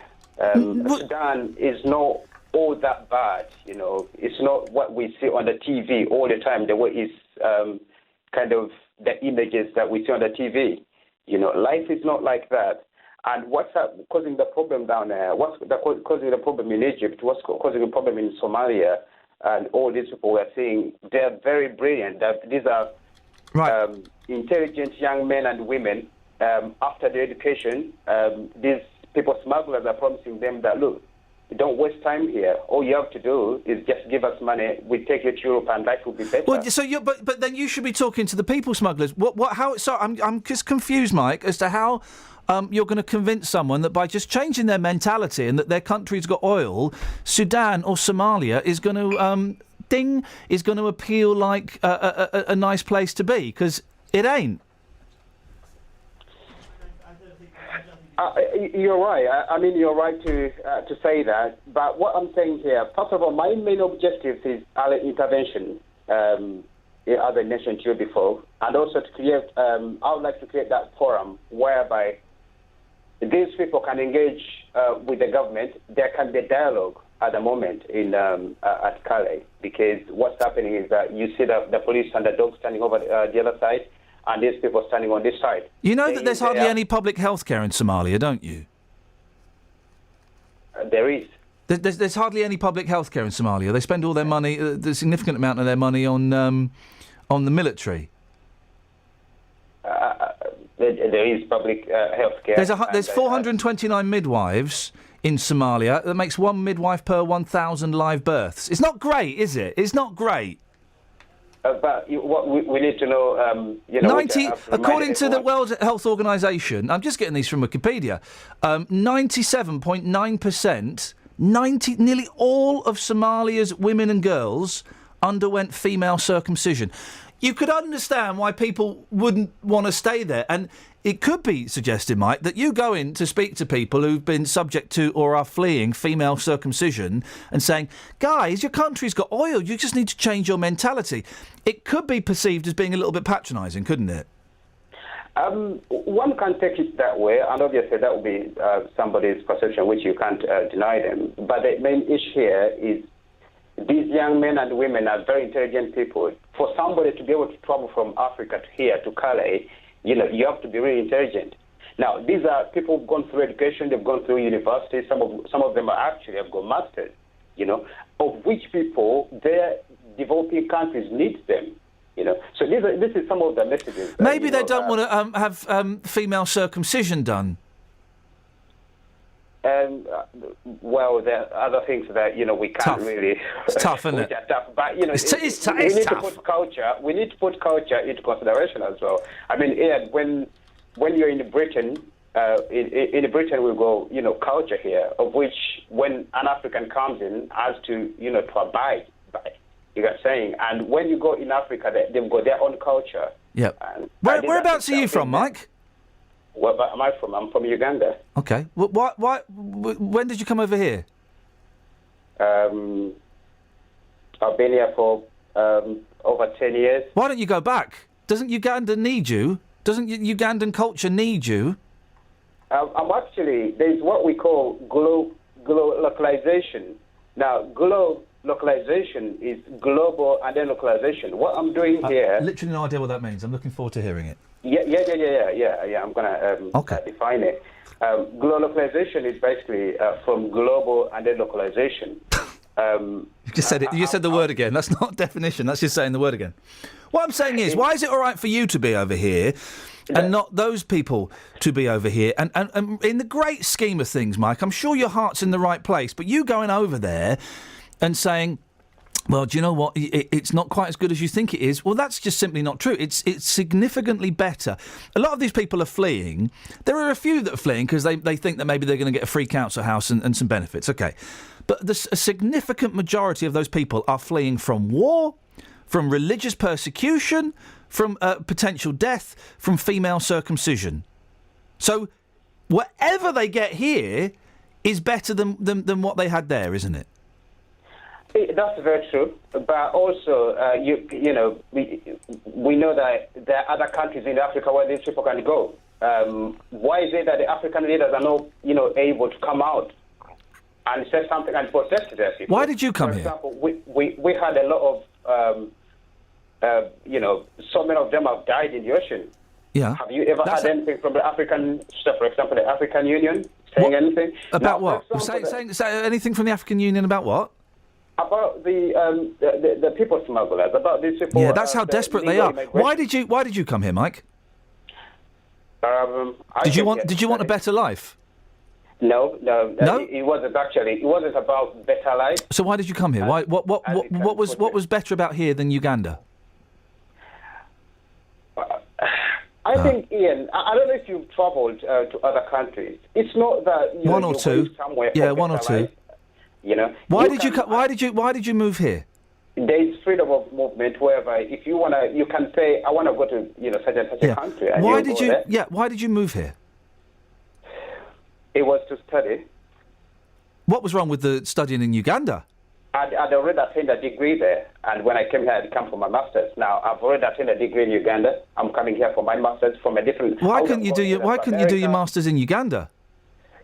It's just to have a different texture, taste of university. Okay, well, you've got your master's. Why don't you go back? This is what I was bringing to you, that localization. Right now in my community, I'm doing a lot of work in my community where I live, in Mount Keynes, and, Well, go and do the work back. I'm going to say, and it's going to make me sound like a massive racist. Go and do your work back home in Uganda. You see where I'm going, don't you, Mike? No. I know where you're going to, and I know. This is what I'm trying to bring to you. That there's what we call global localization. Before I go back to Uganda, I'm doing a great job here within my community, supporting young refugees, asylum seekers, in my community. Yeah. You get what I'm saying? So before I go back, and this is. But there's loads of people doing that over here. How many are doing it in Uganda? But remember that we're different, You may be doing it. For example, if I come to the radio, I may not be able to talk the way you're talking. You've got different skills. I've got different skills. So my approach might be different, I may be able to attain the objective through my approach. Maybe I've got people skills, I've got, communication skills, I've got, all those skills are key. So global localization is starting. Okay, so you see me, right? My name's Akeem, right? And I'm hiding behind a fence in Calais, and I'm thinking, right, tonight at midnight, we're gonna dash through the tunnel. We're gonna make it to the UK. And you see me, and you come over. What's the top three things you're gonna say to me, Mike, to persuade me that I should actually go back to the Sudan? Well, actually, it will be a direct question. Do you know what's beyond this fence? I don't know what's beyond there, but it's got to be worse. It's got to be better than being starved, being persecuted, having no public health, and my wife having her whatsits cut. And then that's due to lack of information. This is where the problem is, because our people are lacking information. No, that's what happens. Yeah. So I'll have to educate these people that actually, it can take even 10 years to settle in the UK. Right. Will my wife's whatsits be cut against her will in England? No, we're coming. Okay, can I go to the second question? What Please I'm going to say to these people? Yes. The second one will be asking them if somebody, the message they can give to the people back home. They've gone through a lot of trauma. There's a what? A message? Yeah, what message would you give to your people back home? Because that's a key. You're going through a lot at this point. Yeah. And would you encourage another person to go through illegal smuggling? I'd say we've made it this far, and my wife has not had to endure female circumcision. So far, we're winning. Third question. Ian, can I first say that... You've got 30 seconds. Female circumcision is not the key. I think... hang on a minute. When was the last time you had your female parts circumcised? Exactly. What do you mean it's not the key? It's 97.9% of the population getting it done. I think, Ian, there are bigger key issues that are forcing this report to... Mike, you you're right. And of course there are bigger key issues, but, to some people... And I've got to end it then, Mike, because I'm late for the travel. But, I wish you the very best of luck. Your heart's in the right place, I make up, but I also make up that maybe your outlook is perhaps a little naive. I appreciate your time, Mike. Thank you very much. Travel news for beds, cards and bugs. BBC Three Counties Radio. On the M25, it's looking very busy now anti-clockwise between junction 18 for Chorleywood and 16 for the M40. And in Bricketwood at the M25 junction 21A roundabout, it's very slow there on the speed sensors. On the A1, it's slow southbound from the Holiday Inn towards Barnet Corner. And in Spellbrook, on Spellbrook Lane East at the level crossing, that still isn't working, so the road is blocked in both directions between Spellbrook and Hallingbury.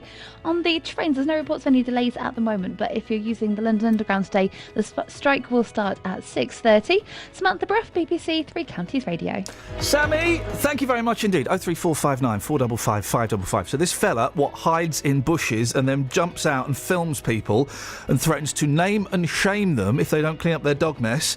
Is he a hero or a villain? Across beds, hearts and bugs. This is BBC Three Counties Radio.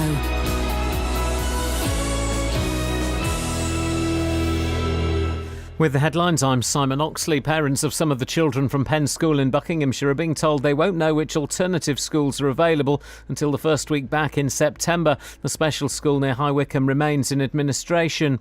Search teams looking for a missing Hertfordshire man in the Scottish Highlands have found a body. 60-year-old Iain Bell was reported missing on Monday. And there's been a steep increase in the number of fines issued to lorry drivers for having illegal migrants on board, partly due to the crisis in Calais. Meanwhile, more suspected immigrants have been found in Bedfordshire already this year compared to the whole of 2014. Three Counties Sports. BBC Three Counties Radio. Milton Keynes Dons have announced that Keith Andrews has retired as a player to become first-team coach at Stadium MK. Andrews was player coach last season after a loan spell at Watford.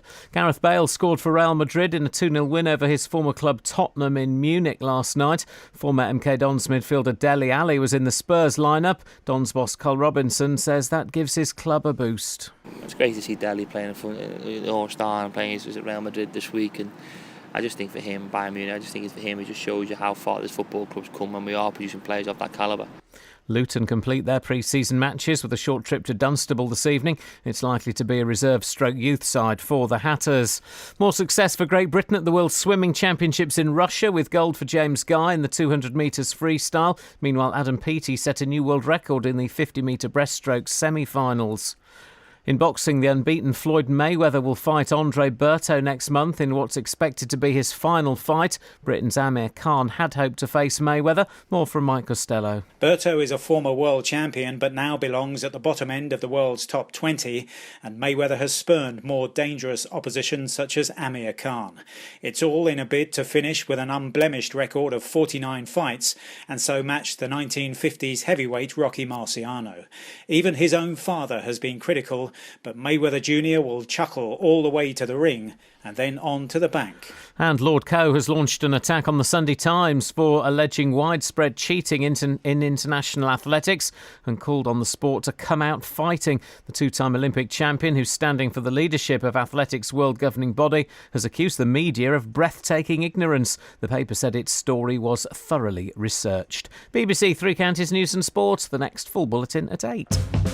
Local and vocal across beds, hearts and bucks. This is Iain Lee. You're all right. BBC Three. What's going on? What have you done? Okay. I thought you were furiously storming out because we were late. I'll be on time next time, sir. Sorry, Mr. Oxley, sir.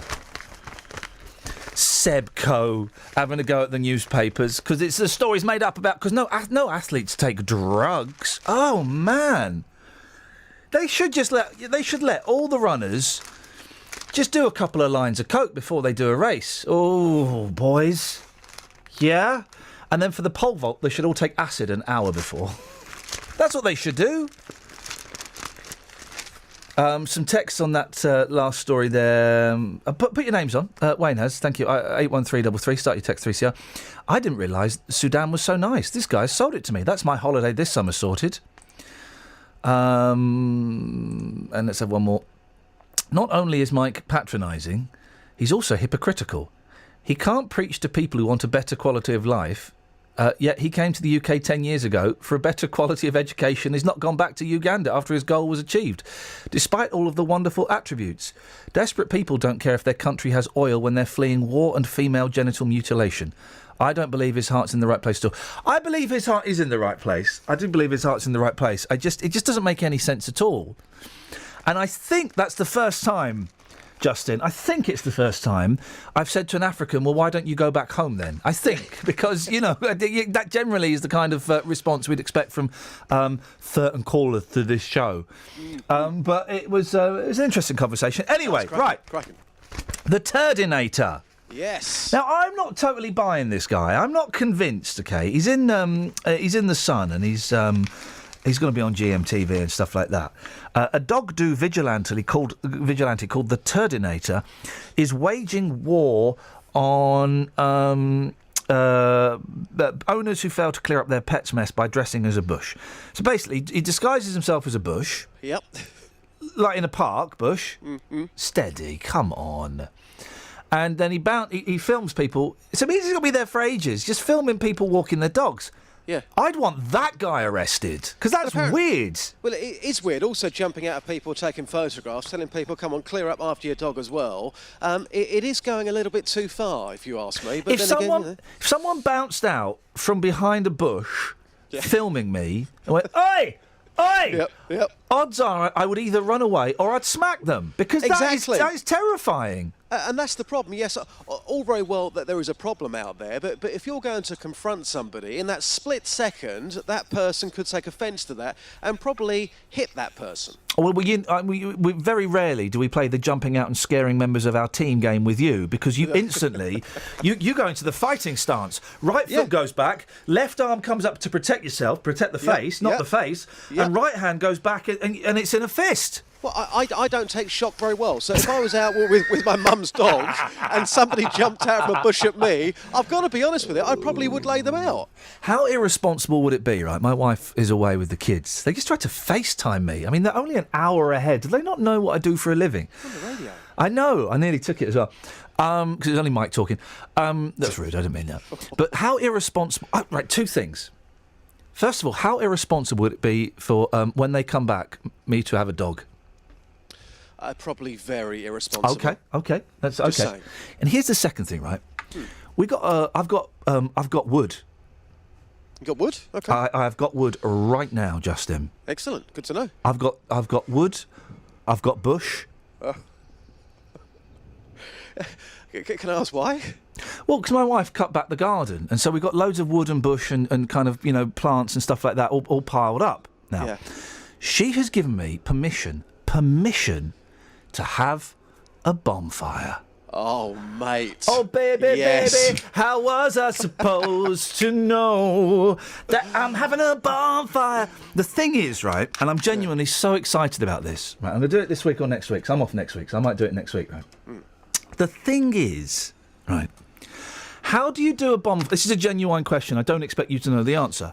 Yeah. How, if you do, dear listener, 03459 455 555, how do I do a bonfire on the lawn without without scarring the earth, without charring the grass, without how do I do that?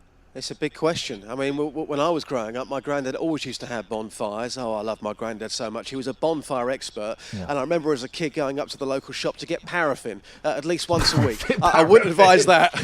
Once a week? What was he burning? Did your granddad have like lots of passports and rings and things hidden in a drawer? What was he burning? He was burning all of that evidence. He was getting it out of the way in case the police came around. But no, great memories for me as a kid. But I always used to go back to my parents' house just stinking of smoke. I mean, obviously now I'm a smoker. It's real smoke. But back then it was bonfire smoke. But the bonfire smoke is the best smell in the world. If I'm driving, sometimes you drive down a motorway and there's a bonfire and the smoke's blowing across. I open all of the windows, I slow down and I inhale, baby. I inhale. I'm not like Bill Clinton. I swallow that smoke down. So if anyone knows how I can have a bonfire without ruining the lawn, please, 03459 455 555. Anyway, sorry. Right, so the Turdinator, you've taken this one to the streets, Deals? Yes, this man who is incensed at dog walkers not cleaning up after their dogs, hiding around in bushes in camouflage clothing. That's weird, isn't it? It's weird, jumping out of people, naming and shaming them on Facebook. Has he gone too far? I've been talking to dog walkers this morning. Gets a little bit tense towards the end. Here's what happened. Can I just say, right? Yeah. You don't need to tell us that anymore, because pretty much every Vox you've done since we've been in Dunstable has got a little bit tense towards the end. Yeah, it's a tense place to be. Steve, you've got 3 beautiful dogs. You've actually got a doggy bag in your hand right now. Enjoy your breakfast, guys. What do you think about the Turdinator? Is he going too far? No, not at all. There's too many people that don't clear up their from their dogs, no matter where you go. Yeah. You've only got to walk around here, it's all over the place. So even if the Turdinator jumped out at somebody and he scared them by doing that, you'd have no sympathy for that person? It depends, doesn't it? It depends what you mean by scaring them. If somebody jumped out from a tree in camouflage clothing, that is quite scary. If it's done in a bit of jest, then it's not so bad, is it? If it's done with a bit of malice and aggression, then it's a step too far. I mean, I've told several people myself, it's unacceptable, isn't it? Why would you have a dog that, there's lots of families here in the evenings, isn't there? Yeah. Most evenings it's full of families out here. They don't want to be setting up a picnic and there's dogs mess everywhere. I was going to say, just lastly, I'm glad you've kind of led me on to this. You don't jump out of bushes in camouflage clothing. No. You simply talk to people. When you have said, look, what are you doing? Why are you not clearing up after your dog? What happened next? You normally get a mouthful of abuse and get told to mind your own business. And then what? I'll just give them a piece of my mind and walk away. Has it ever got violent? No. Fair play to you. Thanks for your time. No, thank you. No worries. Sir, the Turdinator, is he going too far? What do you think? No, not really. Well, people shouldn't do that. They know the rules. Remember, you've got kids and babies running over parks. If they touch any of that stuff, they can go blind. And I think, if that's what he does, as long as he's not hurting people, but if he's just getting people to clear up the mess, then I think he's 100% right. I'd like to see him round here, If he jumped out at you... I think he's a peeping Tom, I'd do him. I'd knock him out. Well, he probably wouldn't jump out at you, to be fair, because you clean up after your dog. So he wouldn't be looking for you. Well, that's all right then, isn't it? But if he did jump out at you, you'd knock him out. Yeah. OK, thanks for your time, sir. All right, mate. Thank you, cheers. 2 things. Firstly, we do not condone violence of any sort. Secondly, Matt, would you like to ask Justin the question that you asked Kelly Betts there? Did that man bleep himself? Yeah, he actually asked that. The first man who obviously swore, I'm guessing he said the S word. Yeah. There was a bleep. Well done, Justin, for putting that in. Lockwood actually, is this right, Kelly? He actually asked you seriously if the man bleeped himself. He said, what? How did he bleep himself? Wow. This is what we're dealing with. Mate, He's seriously. got the producer hat on today. That's scary. Isn't it? Very. Dealey, we'll find something for you for the last hour. Thank you, boss. Take Cheers, care. my dears. Ta-ta. There we go. That's Justin Dealey. 03459 455 555. Colin's in Dunstable. Morning, Colin. Good morning. Oh, flipping heck, mate. All right. Hello, Colin.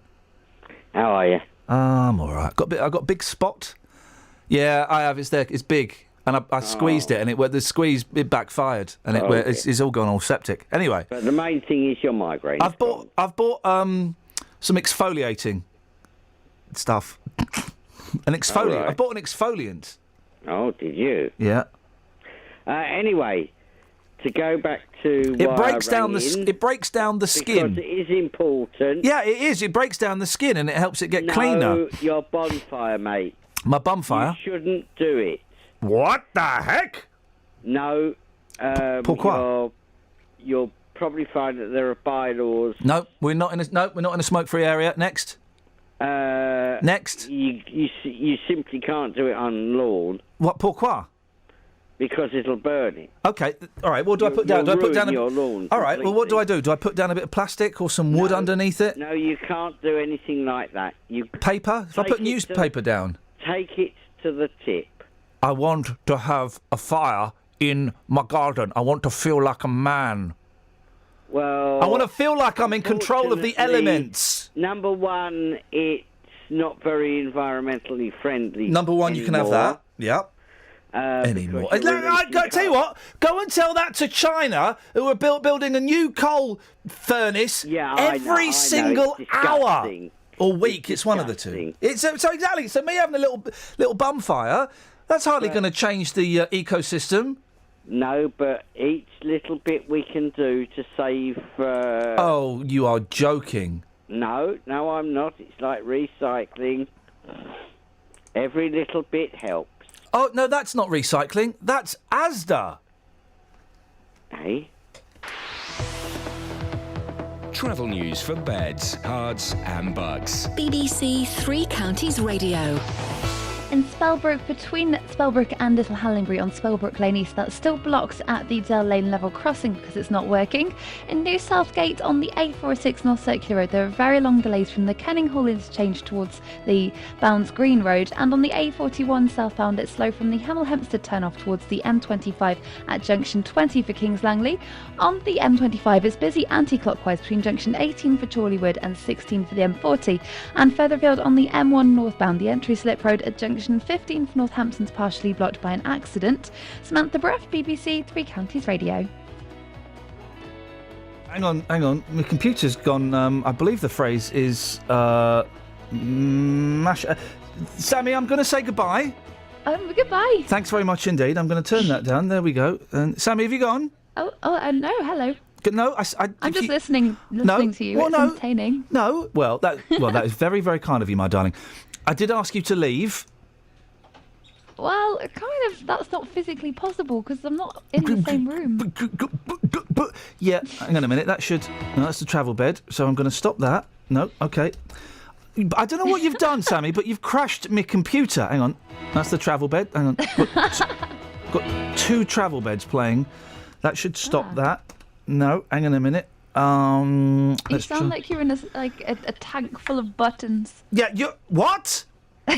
How is anyone going to take a tank to buttons? Oh, you mean the computer buttons? Kelly Betts has come in the studio. Okay. You still there, Sammy? I'm just listening. I've asked you to leave. Please leave. Otherwise, I'm going to name and shame you. Her name is Sammy Bruff, and she is not leaving despite repeated requests. Are you like this at parties? Yeah, got to stay till the end and after. Well, the end is over now. Oh no, Bon, right. It's not. It's not. Kelly, it's not. Press pause. I'm just breaking it. I'm magically breaking it. Yeah, I'll break. Oh, I won't say that. Hang on a second. Bye, Sammy. Ta-ta. Yeah, she fixed it.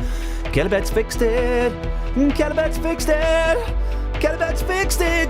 Why is she still in my studio? Kelly Betts fixed it. Kelly Betts fixed it.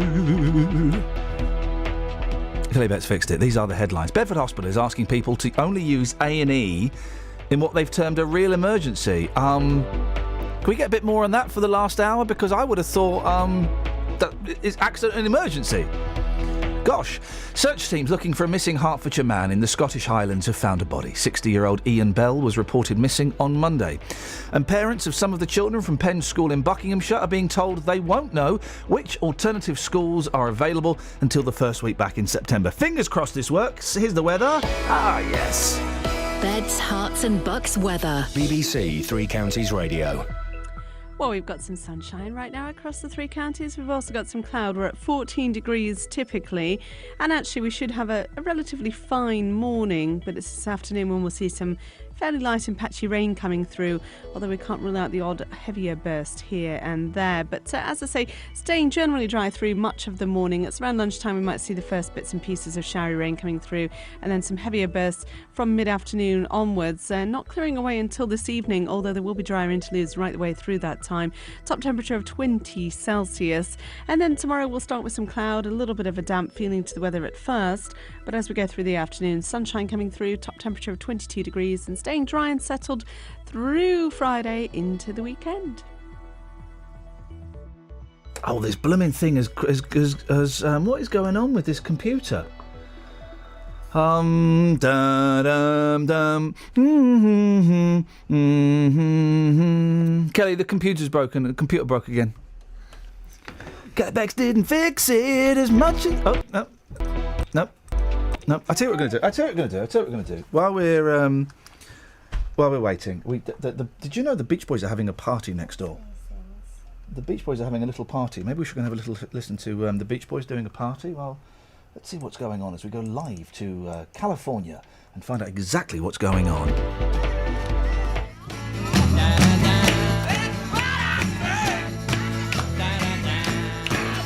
There's a man in the funny papers we all know. He lived way back a long time ago. Well, he don't eat nothing but bear cat stew. Oh, well, this cat's name is Alley-oo.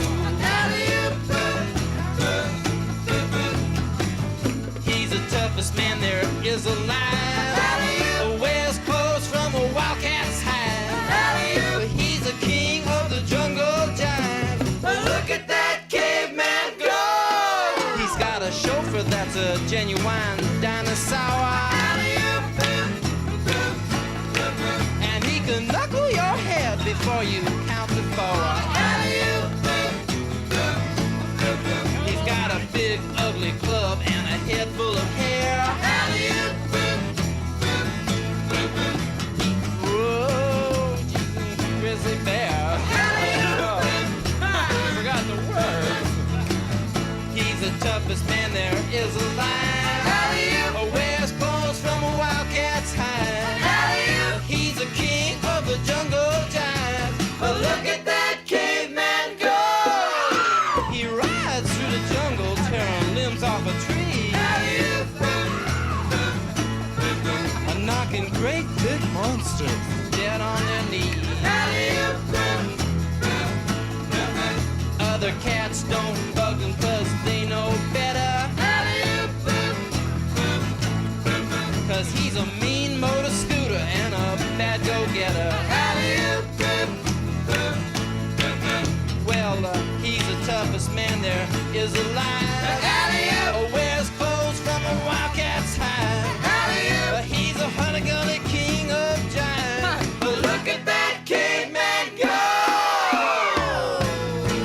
There he goes. Look at that caveman go! Gosh, Beach Boys parties sound crazy, don't they? I mean, absolutely crazy. Oh, how would you like a dinosaur like that for your own? That's before they discovered hard drugs, I think. Okay, I think the computer is doing something very queer. So we're just going to see how it goes, man. We're just going to ride the vibe. We're going to ride the vibe and see what happens. I suspect not a lot will happen. You may catch me singing a lot of jingles this morning. Tell you what, we're going to do... Let's put Billy on. We'll do Scoins at 20 past. Scoins, sorry to mess you around, buddy. Oh, did we interrupt something? Yeah. You weren't trying for Baby Scoins number 2, were you? No. Pooh? Ah, speak to you later. Yeah.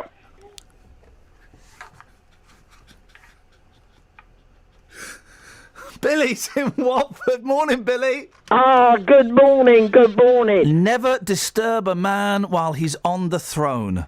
Oh dear, oh dear. Oh dear, oh pray. What you got for us, Bill?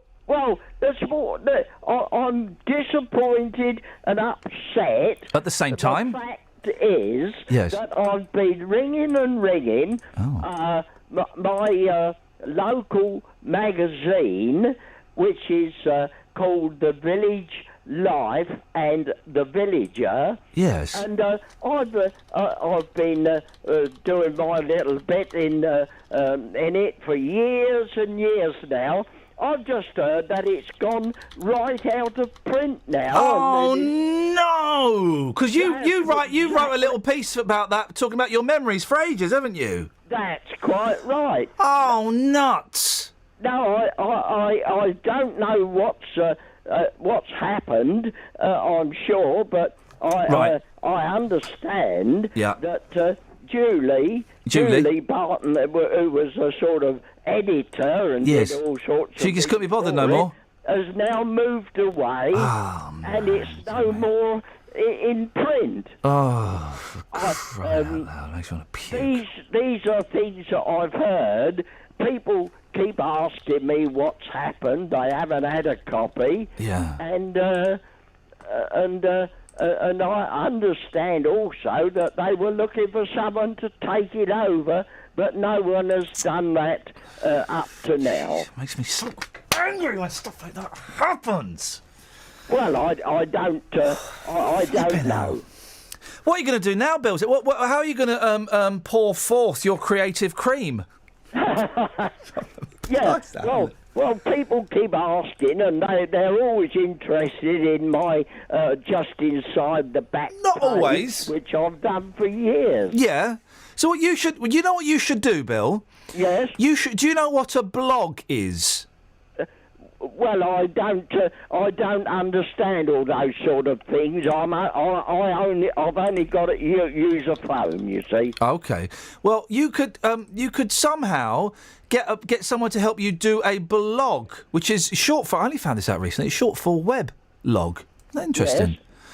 So, and then you could publish your stuff online. Oh. Oh. Yeah. Well, that was. I see. Well, I don't understand all that sort of thing, you know. Oh, man. All right, well, Bill, listen, I'm really sorry to hear that.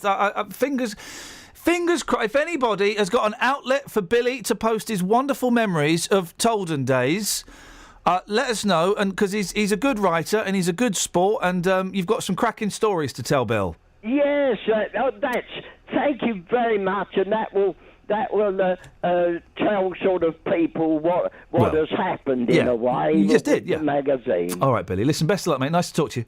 Yeah. Cheers, Billy. Ta-ta. Yeah, I like. You know what? I bought on eBay 120 issues. It's only 35 quid. Only you paid that much.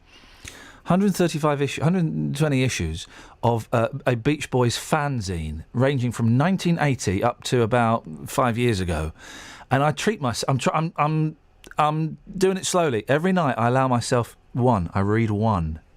And there's something about a poorly photocopied, badly printed little magazine. I mean, the one that Billy's talking about is a little bit posher than that. There we go. Let's see if this works. No, it doesn't. Travel news for beds, cards and bugs. BBC Three Counties Radio. On the M1, there are delays northbound at junction 15 for Northampton because of an accident involving 3 cars and a lorry at the entry slip road there. On the M25, it's busy anti-clockwise between junction 18 for Chorleywood and 16 for the M40.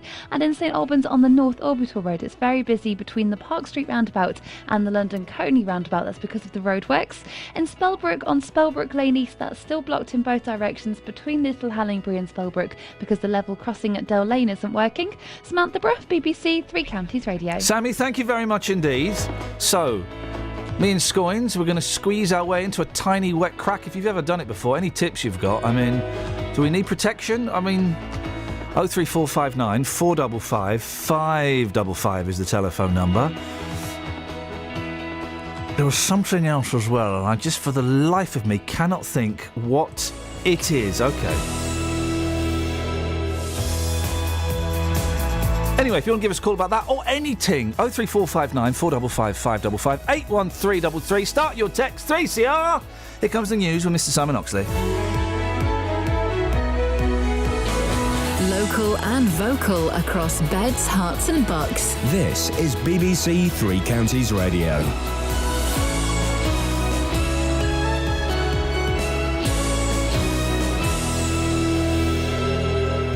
It's 8 o'clock, the headlines. Bedford Hospital's A&E warning, Hertfordshire walker found dead in Scotland, and another tube strike at 6:30 this evening. BBC Three Counties Radio. Bedford Hospital is asking people to only use A&E in what they've termed a real emergency. They say there's been a significant rise in the number of frail and elderly patients who are seriously unwell and need immediate attention. More from Jane Killick. 6,000 patients attended the A&E at Bedford Hospital in July. The number of hospital admissions went up by 5%.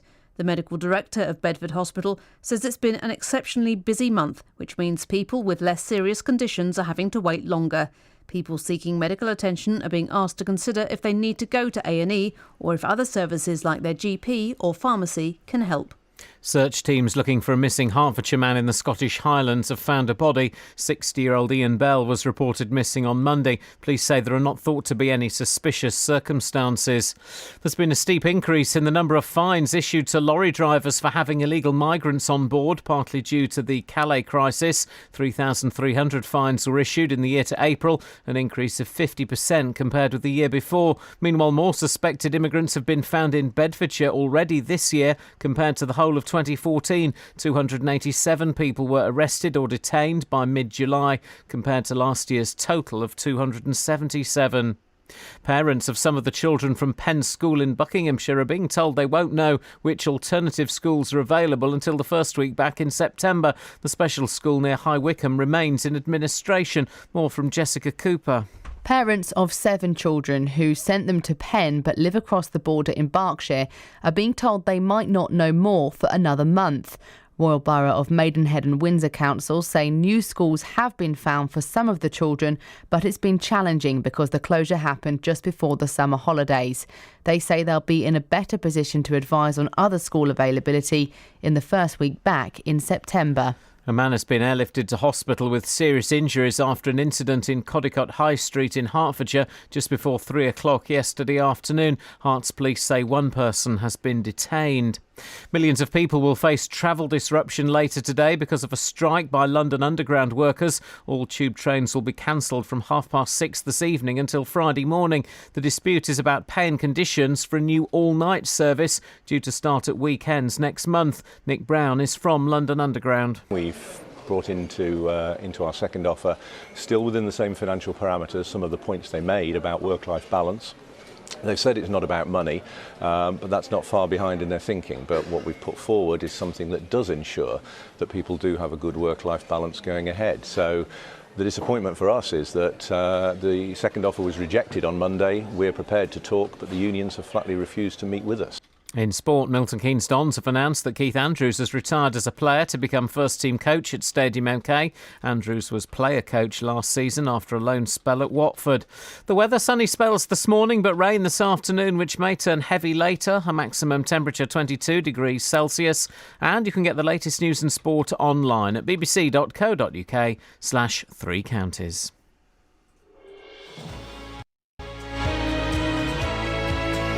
Smoothly done, Iain. Smoothly done.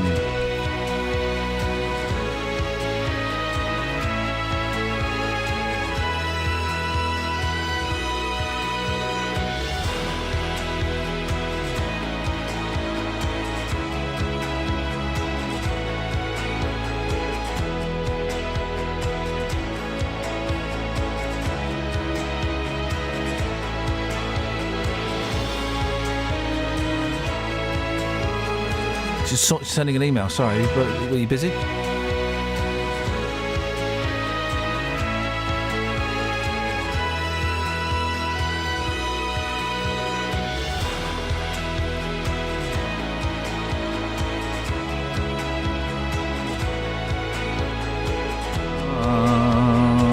we go. So it's all done, you know. I mean, yes, so I'm hiring a car, and it turns out to hire this car, you have to have a credit card, not a debit card. A credit. I haven't had a credit card since the crash of my bank account and my mental state 11 years ago. I've not had one. Hate the blooming things. And JVS say, you should have a credit card because if you never buy something... Well, I don't know. What could possibly go... you should always have a credit card. Statutory rights. And other stuff, he says. Anyway, nope, got to click on here like this. Okay.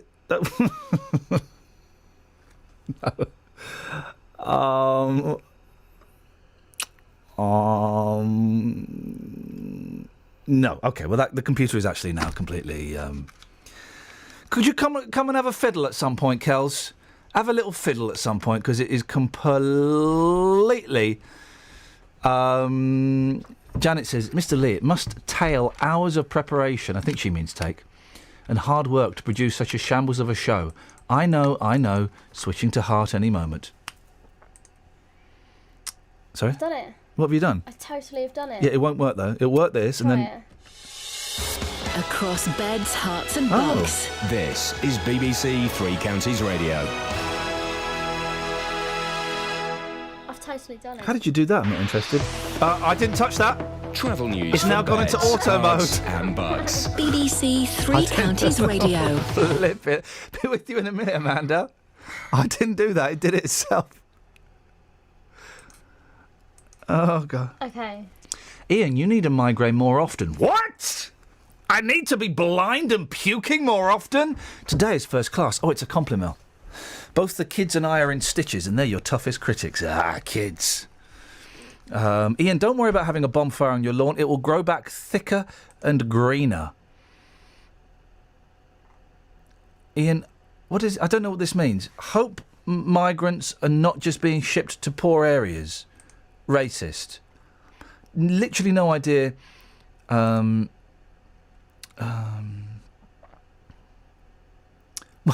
is this? The texts have gone weird. What is this? Morning. In the interest of showing the unbiasedness of the BBC, surely showing the other point of view regarding the imminent tube strike would be best, rather than joining the rest of the media demonising the strikers, says Mark in Bedford. No, you haven't demonised the strikers. Sorry? You haven't demonised the strikers. That's the point. No need to shout, mate. That's the point I was getting to. We've not said anything about. All I did was I jokingly told Sammy not to mention the strike because it didn't affect me, and then I jokingly had a go at her for not mentioning the strike. You see, that was a gag. I set that up, and then 15 minutes later, I knew I was going to tell her off again. That was a good one. Thank you, mate. But we're not demonised the strikers. We've not said anything about the strike. You've got no idea what my opinion about the strike is. Unbelievable. Very weird vibe today. Very weird vibe. 03459 455 555 is the telephone number. Penn School. Back in the news, parents of kids that went to Penn School in Buckinghamshire are being told they won't know more about the alternatives available to them until the start of September. Let's hope that your MP isn't Steve Baker, because he ain't going to be much help either. The special school near High Wycombe transformed the lives of autistic and deaf children, but last month it closed with, barely a couple of weeks' warning after it ran out of money. I speak to Amanda Burgess, whose son attended the school. Morning, Amanda. Good morning, Iain. Remind me, what's the situation with your son? Well, my son, he's 13, and we have had support from Hertfordshire, which is my county. Yep. And but unfortunately, Jonathan's going to have to go to school in Nottingham, which is 130 miles away from home. He's got residential, I would assume. That's a crazy commute. How does that make you feel as a family? Oh, it's really so sad. It was the next nearest school. The other one was the Isle of Wight, and if he'd gone to the Isle of Wight, he would have had to have boarded sort of for 3-week blocks, and we just decided we couldn't do that. And so is he coming back for weekends at this new school? Oh, well, that's not so bad. What a crass thing to say to a parent who's going to miss their kids. I'm sorry, but I'm trying to look for little rays of sunlight in this whole sorry Penn School mess. Well, we're fortunate compared to some of the other parents, because we have found the one other appropriate school in the country that is accessible to him, and Hertfordshire are going through the motions at the moment of agreeing that for us. So, and with our support of our MP, Mark Prisk, it's gone through very, very smoothly, which is a first. So, in many ways, we're fortunate compared to, say, like Caroline, who has no idea where Lucy is going to go. And she lives in Cookham, and so she's dealing with Windsor and Maidenhead. And it's not their fault. This was dumped on these local authorities as much as it was dumped on the parents, and they can't find places necessarily because it's the school holiday. That's right. The local authorities in the main did not know. They knew about 2 days before the parents. Which is crazy because, but again, I'm going to name all of the trustees in a moment because, again, they're not talking to us and they're not talking to anyone, and I just think that their name should be known. But this whole thing of revealing it just before the end of term, it feels like it was only done to protect their interest, because if you'd had longer, if the local authorities had longer, it still wouldn't be ideal, but there's a chance that you'd all have schools now. Yeah, or we could have fought for longer. We could have looked at turning the school into a free school, but that takes months of process. We could have liaised with all the government more realistically than what we've been doing. We could have fundraised far more. We would have had a chance, but the way they've done it, we had no chance whatsoever to sort this in the timescale they gave. And yet these blooming trustees, they've got time to go and get a PR company that's completely backfired. Hey, you were on radio too as well, weren't you? I was last week. I heard you sounded good. Thank you. You sounded good. I was very proud of our Justin and you, and there was another parent whose name escapes me that was on. Julie was on, and I thought it was great, and I thought Jeremy Vine did a cracking job with it. Yeah. The administrators, Deloitte, you've spoken to them, haven't you? You've had a letter from them recently. Well, I haven't. Myself and another mum, we're part of a smaller group of mums who Deloitte said they would deal with. Well, they've not contacted us at all. Oh. But an auntie of one of the students who is absolutely fighting hard and strong, Sheila, she actually managed to get a response yesterday, which was unbelievable. It came directly from the administrator, Lee Manning, and I've got it in front of me now. Do you want me to read a little bit? Give us. It's a long one, so just give us the highlights if you don't mind. Yeah, sure. It basically says they're continuing to look for a buyer, and obviously they are. They need to do that, and we know they are. Because we know there are some offers on the table. How successful they'll be, we don't know. But we've not been told officially until this that they are still looking at every effort to look for a business and somebody to run it. And they want it to happen as quickly as possible. However, they won't just sell it to the first person that comes along. And they're basically saying that we need to, as parents, still be looking for places for our children and don't expect the school to be open in September. I think I'll be honest. I think Deloitte have they've been pretty straight. They've certainly been straight with us and kind of honest. And their job is not. Their job is not to be concerned specifically about the needs of the kids. It's to kind of do business transactions and sort this out as best they can. Yeah, and we understand. We do understand that, but they promised to keep the parents in contact, and they were accused of having arrogant silence by the parents. They've come back and said they haven't been arrogant in this process, but they have a bit, to be honest. They've been disrespectful, if not arrogant, towards the parents. My beef is with the trustees. I'm guessing you've not heard anything from any of the trustees? No, we haven't. No. We had. I just wanted to say one thing about the trustees.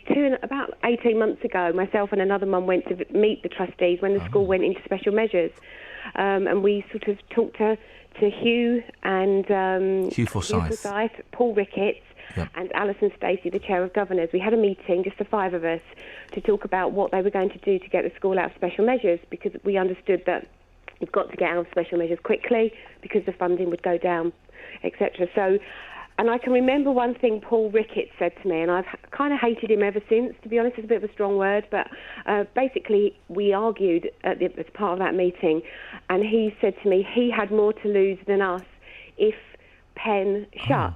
Because I said, what are you going to do if you don't sort this out? The school will shut, and we have got so much to lose here as parents. And his response was, they had more to lose than we did. What's he got to lose? I have no idea. He's never ever come back and he's not worried about the security and the safety and the education and the groundwork that's going to be laid for his disabled kids' future, is he? To put it bluntly, this and this isn't just like daycare. This is setting these kids up so they're going to be able to interact on a certain level that we all take for granted. That they're going to have the meaningful and enriched lives. That's what this is about. It's life skills as much as some of the children are at different levels. Some like Lucy are going to be able to do exams, which is fantastic. And some, like my son, he just needs to learn life skills and how to be accepted in the real big world out there, and that they're specialists in training him how to do. Because some people might say, well, as parents, we should be training him how to do that. Well, obviously we are, but he needs skilled, trained therapists to help him. Amanda, good to talk to you. We'll keep in touch, and we're not going to let this go. And we're going. I think the end. And I'm making this up entirely. I don't know anything, but it would appear that Penn School is probably not going to be coming back in September. But I'm just, I just keep my fingers crossed that A miracle can happen, and B that all the parents and all the young people that they find decent schools that can look after them. Yeah, and I mean, there is still a hope that an offer is on the table that will come good by Friday. It's a long, long shot. But one thing I just lastly wanted to say, if I can, is your dog fowl man that you're talking about this the morning. Turdinator, yes. You said he's going on Daybreak TV today. Yeah. It'd be fantastic if Daybreak TV would like to speak to some of the parents of Penn and put this story out there in the national news. So if you've got any contacts out there, anybody listening, get us onto Daybreak. I'm gonna phone up Susanna Reid. Thank you, Amanda. I appreciate your time. Just again, the list of trustees who will not speak to us and will not speak to the parents: Paul Ricketts, Hugh Forsyth, Carrie Allen, Dara Gallick, Wendy Moyer, Kerry Lee McLeish, and Timothy Layfield. They can't talk to us, but they have got time to engage the services of a PR company in Soho. 03459 455 555. Two big men squeezing into a tiny, dark, wet crack. What could possibly go wrong? Travel news for beds, cards and bugs. BBC Three Counties Radio. Busy in St Albans at the moment. The North Orbital Road is very slow between the Park Street roundabout and the London Coney roundabout through the roadworks. Also in Bricketwood on the M25 junction 21A roundabout it's very slow, and the M25 itself is busy anti-clockwise between junction 18 for Chorleywood and 16 for the M40. On the train departure boards there are no delays showing up at the moment, but on the London Underground it's all running fine now, but this evening at 6:30 a 24-hour strike will begin. Samantha Bruff, BBC Three Counties Radio. Thank you very much, Sammy. Oh. Kelly fixed the computer. Who'd have thought such a thing was possible? Right, where are we now? Blimey, look at the time. I'm an hour behind on the schedule. It's 8:17. It is Wednesday, the 5th of August. I'm Iain Lee. These are your headlines on BBC Three Counties Radio.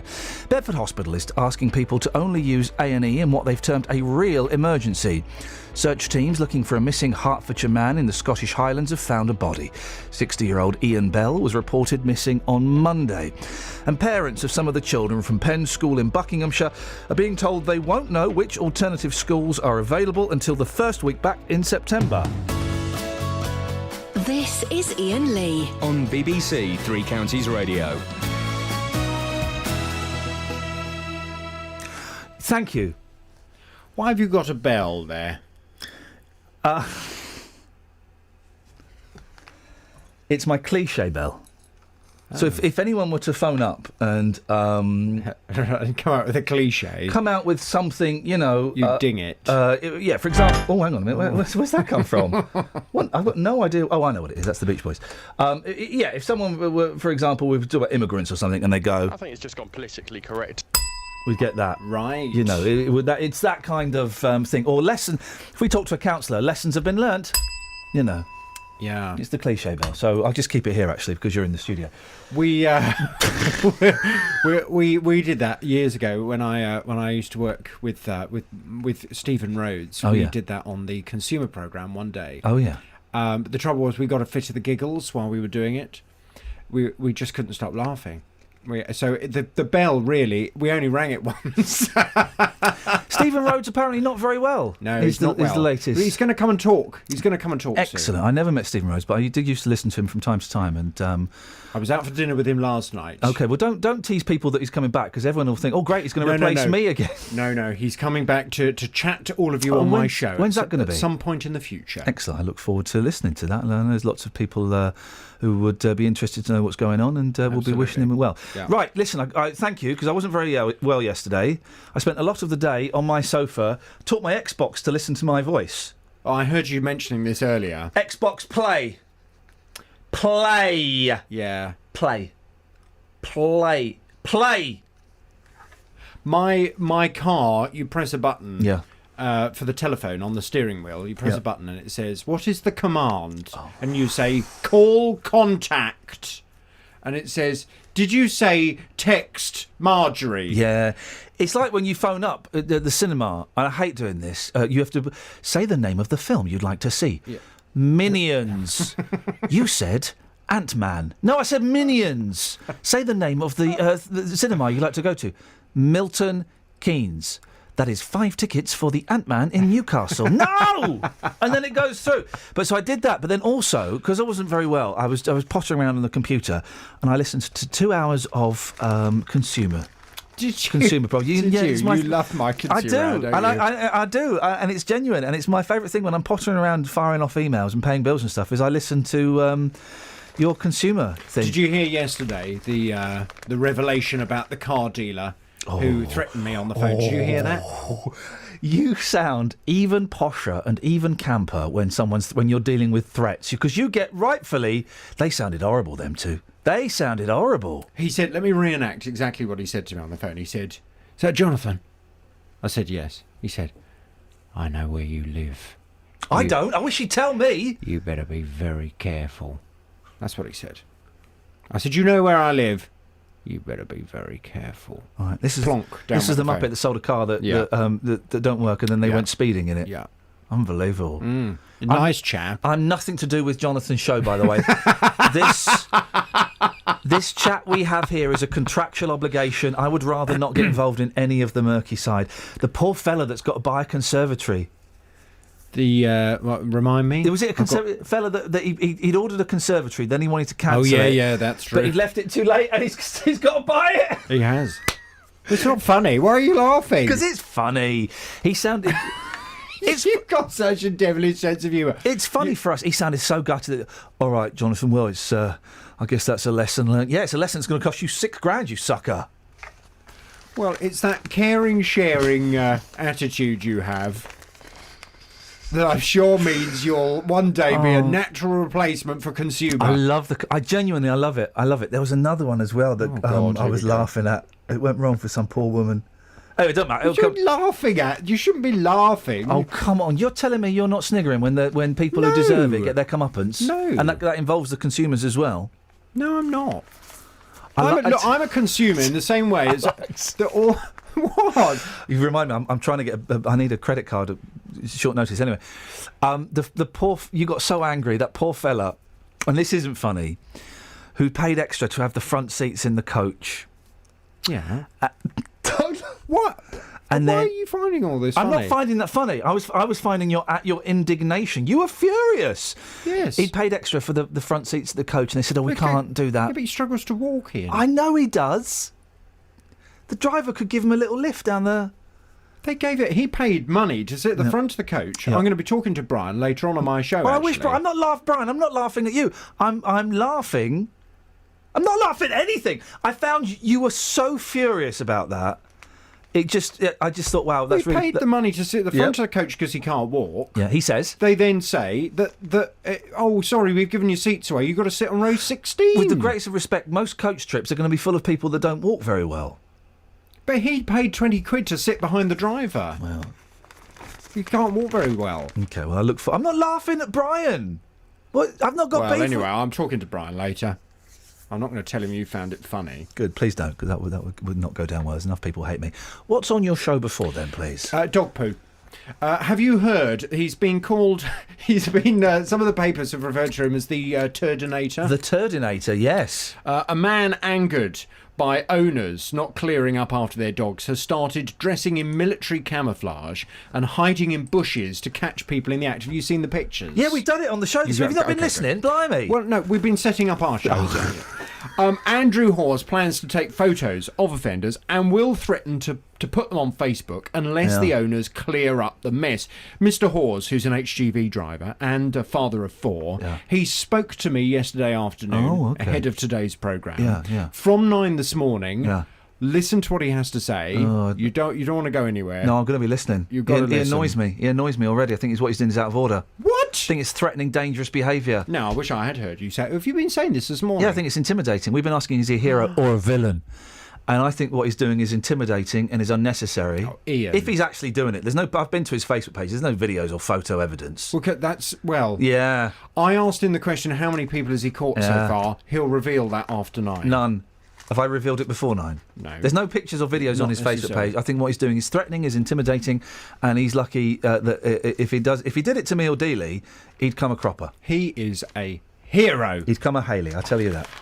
Well, from 9 this morning, I'd like to hear your reaction. What is the best way to tackle dog owners who don't pick up the poo? Now, maybe you, like Iain, feel that what he's doing is not acceptable. Maybe you don't think confrontation is the right way. No.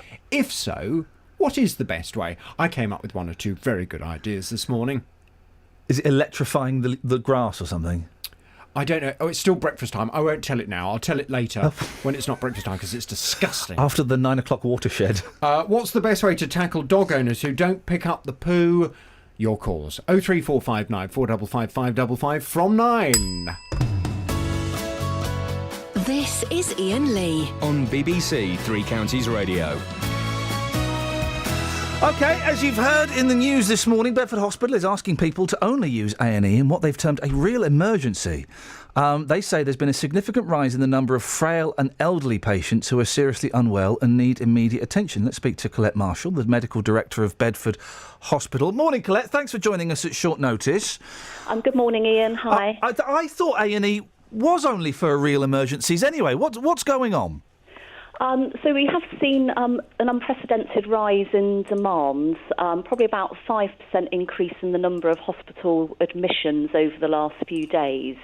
So at the moment, things are really quite busy in our accident and emergency departments. So what we're saying is, if people are considering where should I go with my condition, should I see my GP, should I go to the accident and emergency departments, please use their GP for the first port of call as long as they're not really seriously unwell. We kind of expect this, A&E to be significantly busy over Christmas. Is it unusual for it to be so busy at this time of year? Not really. We do see sometimes a rise in demands at this time of year in the school holidays when children are out and about climbing trees, out in the sunshine, getting stung by wasps and bees and things like that. So we often do see a rise in demand at this time of year. But I think what's different on this occasion is that we've also seen a rise in the frail and elderly patients being admitted. And at the moment, we don't know why that is. There's speculation. Could there be a respiratory virus going round? But we don't know. That is speculation. So I think it is a combination of factors. A sort of natural rise due to the school holidays combined with many elderly people coming through our doors as well. And are you still getting people that come in with stuff that really is neither an accident nor an emergency, that could wait a couple of days? Because the few times I've been to A&E, most recently it's because one of my boys has injured themselves quite badly, but me and my wife constantly, we have this discussion. Should we take them to hospital? Is it worth going to hospital? I think this is yeah, let's go to hospital. It's a real big decision to go to A&E. Are there still people just turning up? I think there are people who perhaps don't realise quite how good our local GP services are. What a very delightful way of putting it. Well done, Colette. Thank you. Very delicately done. We do have 24/7 access to GP services in Bedford and Bedfordshire. Each GP service has an out-of-hours number that can be called. There is a full out-of-hours service. Indeed, we have GPs stationed in our accident and emergency departments where we often send the people with more minor ailments who perhaps should have seen their own GP as the first port of call.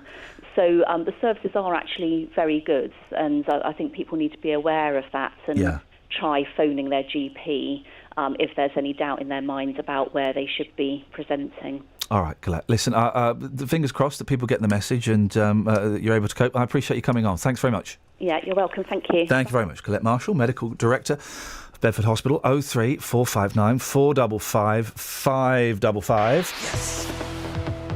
Travel news for beds, cards and bugs. BBC Three Counties Radio. On the M25, it's very busy anti-clockwise from junction 17 from Abel Cross to 16 for the M40. It's busy in Watford too. On Exchange Road, it's slow around Beach and Grove, and also in St Albans on the North Orbital Road there are delays between the Park Street roundabout and the London Coney roundabout through the roadworks. In Bassingbourne on the Old North Road, it's very busy between the Causeway and the A505 at Royston. Samantha Bruff, BBC Three Counties Radio. Thank you very much indeed. Across beds, hearts and bugs. This is BBC Three Counties Radio.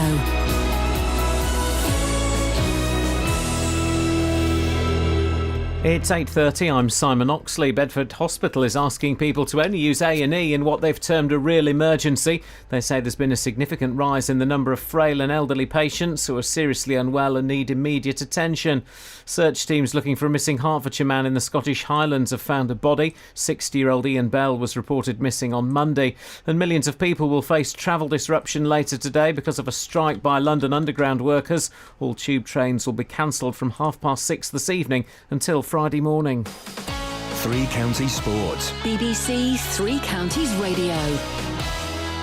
Lord Coe has launched an attack on the Sunday Times for alleging widespread cheating in international athletics, and he's called on the sport to come out fighting.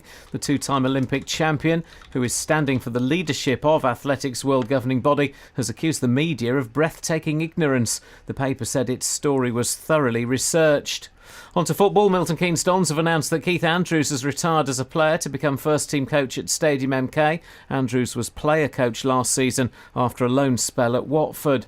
Gareth Bale scored for Real Madrid in a 2-0 win over his former club Tottenham in Munich last night. Former MK Dons midfielder Dele Alli was in the Spurs lineup. Dons boss Carl Robinson says that gives the club a boost. It's great to see Dele playing for the All-Star and playing at Real Madrid this week, and I just think for him, Bayern Munich, I just think it's for him, it just shows you how far this football club's come when we are producing players of that calibre.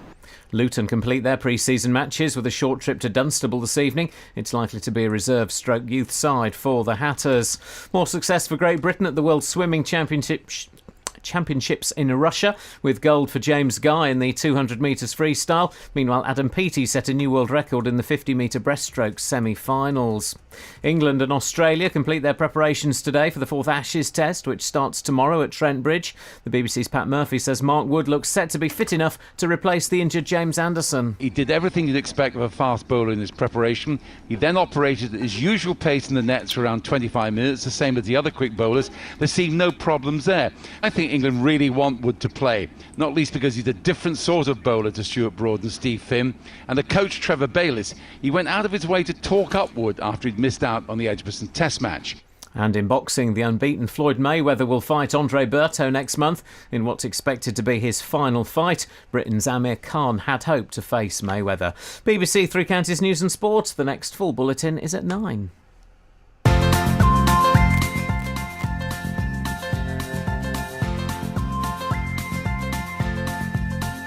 There's a voice that keeps on calling me down the road. It's where I'll always be. Every stop I make a new friend. Can't stay for long, just turn around and I'm gone again. Maybe tomorrow I'll wanna settle down. Until tomorrow I'll just keep moving on down this road that never seems to end. When new adventure lies just around the bend. So if you wanna join me for a while, just grab your hat, come travel light, that's old style. Maybe tomorrow I wanna settle down. Until tomorrow, the whole world is my home. So if you wanna join me for a while, just grab your hat, come travel light, that's old style. Maybe tomorrow I wanna settle down. Until tomorrow I'll just keep moving on.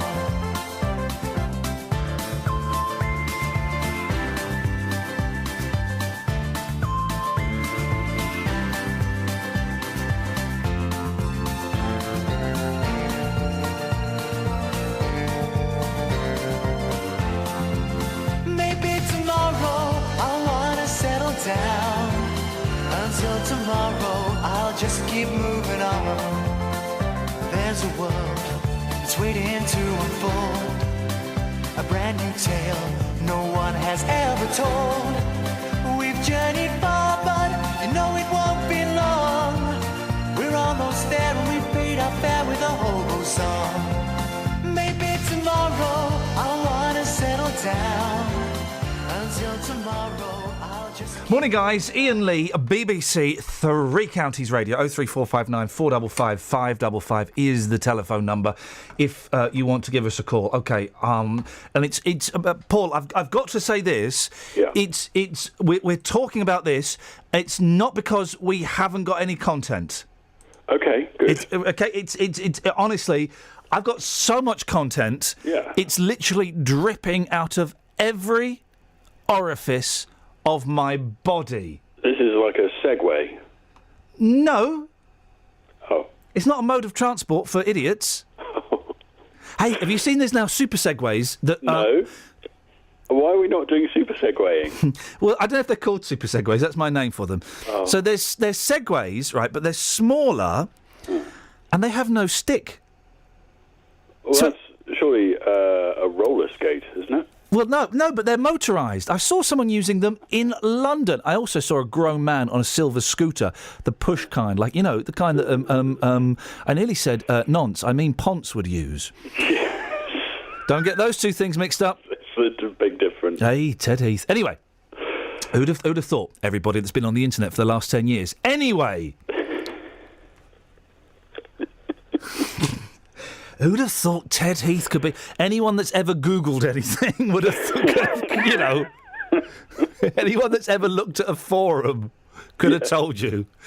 Anyway... Prime Minister. Oh, Prime Minister. Yes, Prime Minister. Now...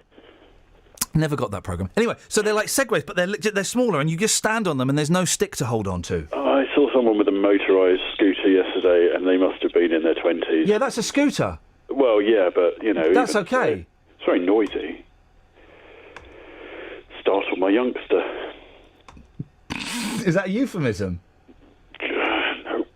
Okay, I'm trying to find... Someone's messed... Okay, right, so listen, we're only doing this, and it's not because there's no content. I've got loads of content. I'm doing it because my name's above the door. We're doing this. Iain Lee.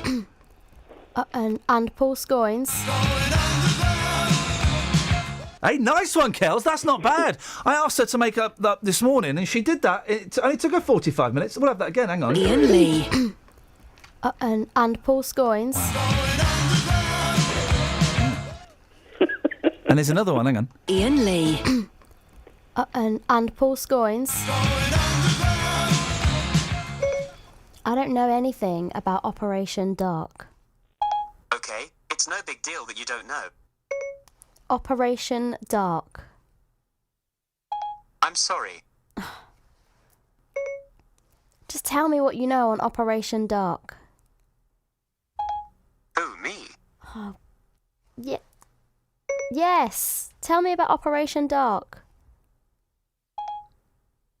Here's what I found on the webs for Operation Dark. Oh, nothing. Iain Lee. And Paul Scoins. Okay. Yeah. Two things. Yeah. It's called Project Dark. Oh, that's why he didn't know. That's why he didn't know anything about it. And secondly, Paul and I are only coming out now as Project Darkers. That's right. Hang on. Yeah, I can get away with that. Why are we talking about Project Dark, Ian? We got loads of content. Well, the second rule of Project Dark, of course. I just thought, Paul, right, and I've got so much content. Yeah, well, yeah. For the show. I just pushed some of it to one side. We'll give it to another show that needs content. I just thought there are probably... We're in a position of influence. Be serious for a second. We work for BBC. We're in a slightly more prominent position. We certainly will be on Sunday. But being serious, than a lot of other people...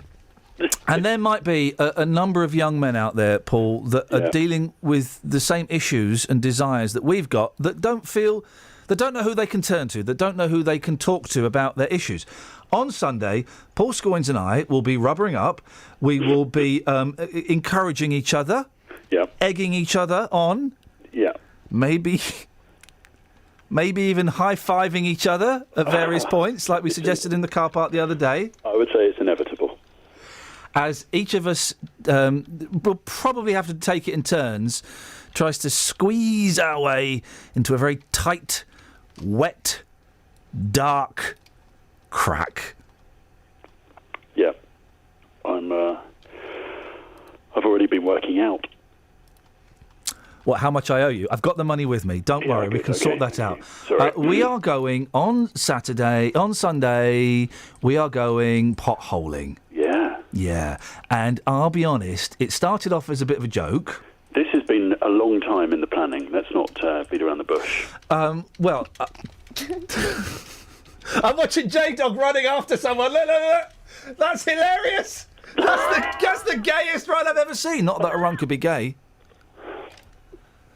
Oh, God, there we go. Well, it's been nice working here, guys. I've got another 2 weeks coming off, so perfect timing to offend everybody. Still working though, right? Yeah. It's a very camp jog he's got there. Camp Jog. I used to go spend my summer holidays at Camp Jog. It's a great place. With my friend Camp David. Now. Was that with Campari? Campari. Campari. That's from Shooting Stars, isn't it, the reference? Yes, it is. They had a Campari.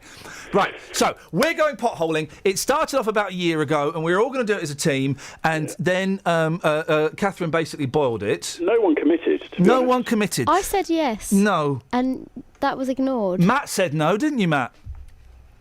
Project Dark, not interesting to me. Not you. No, not you. Not you. The other Matt that's not on Fader 4. Oh, so he hung up. He's hang up. It's going well so far. Matt from the phones. Matt from the phones. Yeah. Anyway, so we're doing it, and I'm actually genuinely terrified. And I was watching the video yesterday that I should have watched 2 months ago of the clothes we need. Yeah, don't watch the video. Anyone on Twitter will have seen me wearing a bright orange jacket and a blue woolly hat. I bought them from TK Maxx. Yeah, I was going to say coordination is important, I think, for visual identity. I'm only going to wear these clothes once. I didn't care. No one's going to see me. And You are not going to wear these clothes. You will come into work every day wearing that jacket in the autumn. well, I will do. I will do next week actually, because I'm staying at your Sunday night. Why are we doing this? I think it's something we both always wanted to do. Yeah. It's mildly terrifying. It's a bit challenging. It's just 2 of us and a guy who is experienced in these things, and there's going to be a lot of water. We chose there was a horizontal option and a vertical option. Which one have we gone for? We've gone for the vertical option. Now, vertical means down, does it? Vertical means down and up. No. Okay. Yeah, I suppose it does actually. Yeah. Okay. It was a little bit more expensive, and I trust it to be a little bit more terrifying. Eee! Have you watched? Now, I gave you a documentary. What's it called? The Descent. The Descent. I'm presuming it's a documentary. I haven't got round to watching it yet. It's a My wife documentary. advises me against it. She's into this. Don't watch it with your youngster because, well, Startle my youngster. that could happen.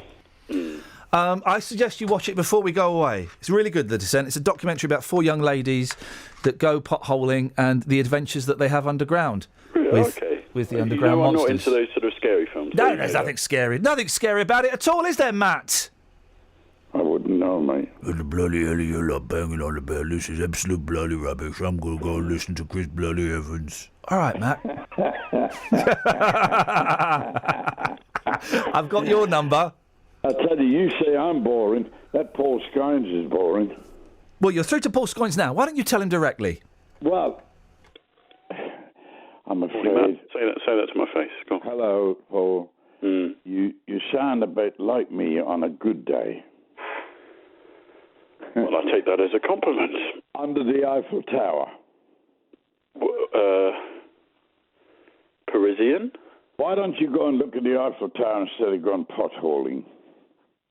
Well, it's considerably more expensive, and there's. But you'll never see anything like it in your life. I'm not going to go for. Listen, we go. Where are we going? Is it Wales, Paul? We can't reveal the location of Project Art. That is off. In case, of course, do you know what? He's right. Just in case the so-called Islamic State try and get a revenge attack on us. But I'm not going to go for a weekend to Paris with Paul Scoins. That would look suspicious. What? Why not? Well, I mean, taking the museum. Actually, do you know what? It's a better idea. But Matt, you're fudging the issue. Yeah. You're now saying, you shouldn't go potholing. Initially, you said he was boring. Well, if you go potholing, you must be more boring. How do you work that one out? Well, you're getting nowhere, are you? Just gone underground, going underground. What are you doing this Sunday, Matt? I will be probably gardening. I've just realised why Matt wants us to go to Paris. And when he said, have a look up, stand underneath and have a look up the Eiffel Tower, that's a euphemism. Because the last time you went to Paris, Matt, yes, it was a dirty weekend, wasn't it? If you say so. Oh, you know it! You went with a young lady and you had a mucky weekend and you, in inverted commas, looked up the Eiffel Tower for the first time in a long time. Tower, did you get the lift or did you use the stairs? We didn't go near. We couldn't get near the place. It's No? so big. Could you not get up?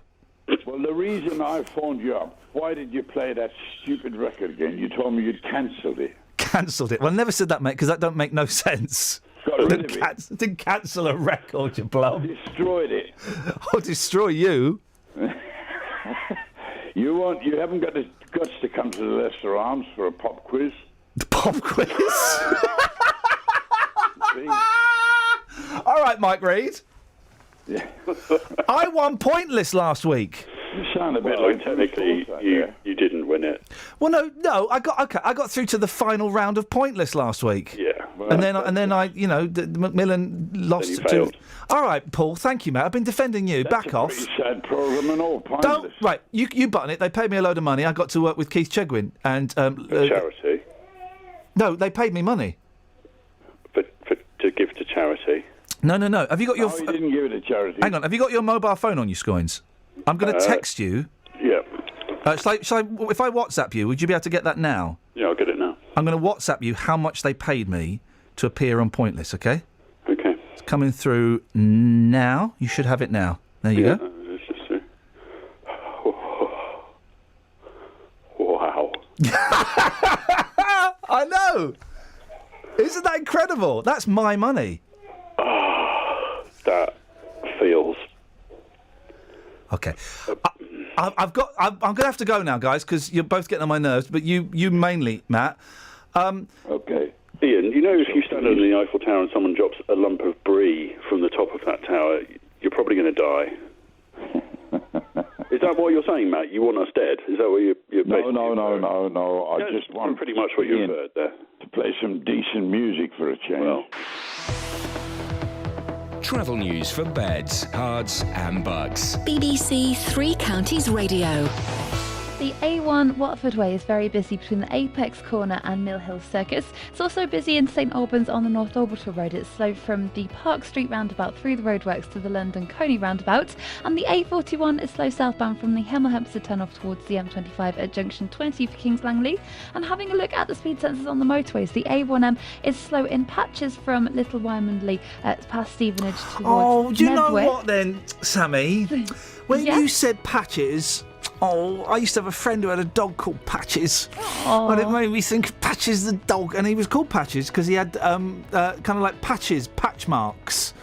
Like a Dalmatian. They'd sewn them onto his body. And he suffered a lot. He had a terrible life, Patches. And you just brought back those really sad memories. Okay. Samantha Bruff, BBC Three Counties Radio. Oh, thank you so much, Sammy. Thank you. Weather coming up, 8:48. These are your headlines on a Wednesday, the 5th of August on BBC Three Counties Radio. Bedford Hospital is asking people to use only A&E in what they've termed a real emergency. Search teams looking for a missing Hertfordshire man in the Scottish Highlands have found a body. 60-year-old Iain Bell was reported missing on Monday. And millions of commuters in London will face disruption from 6:30 this evening because of a strike by tube workers. Let's get the weather.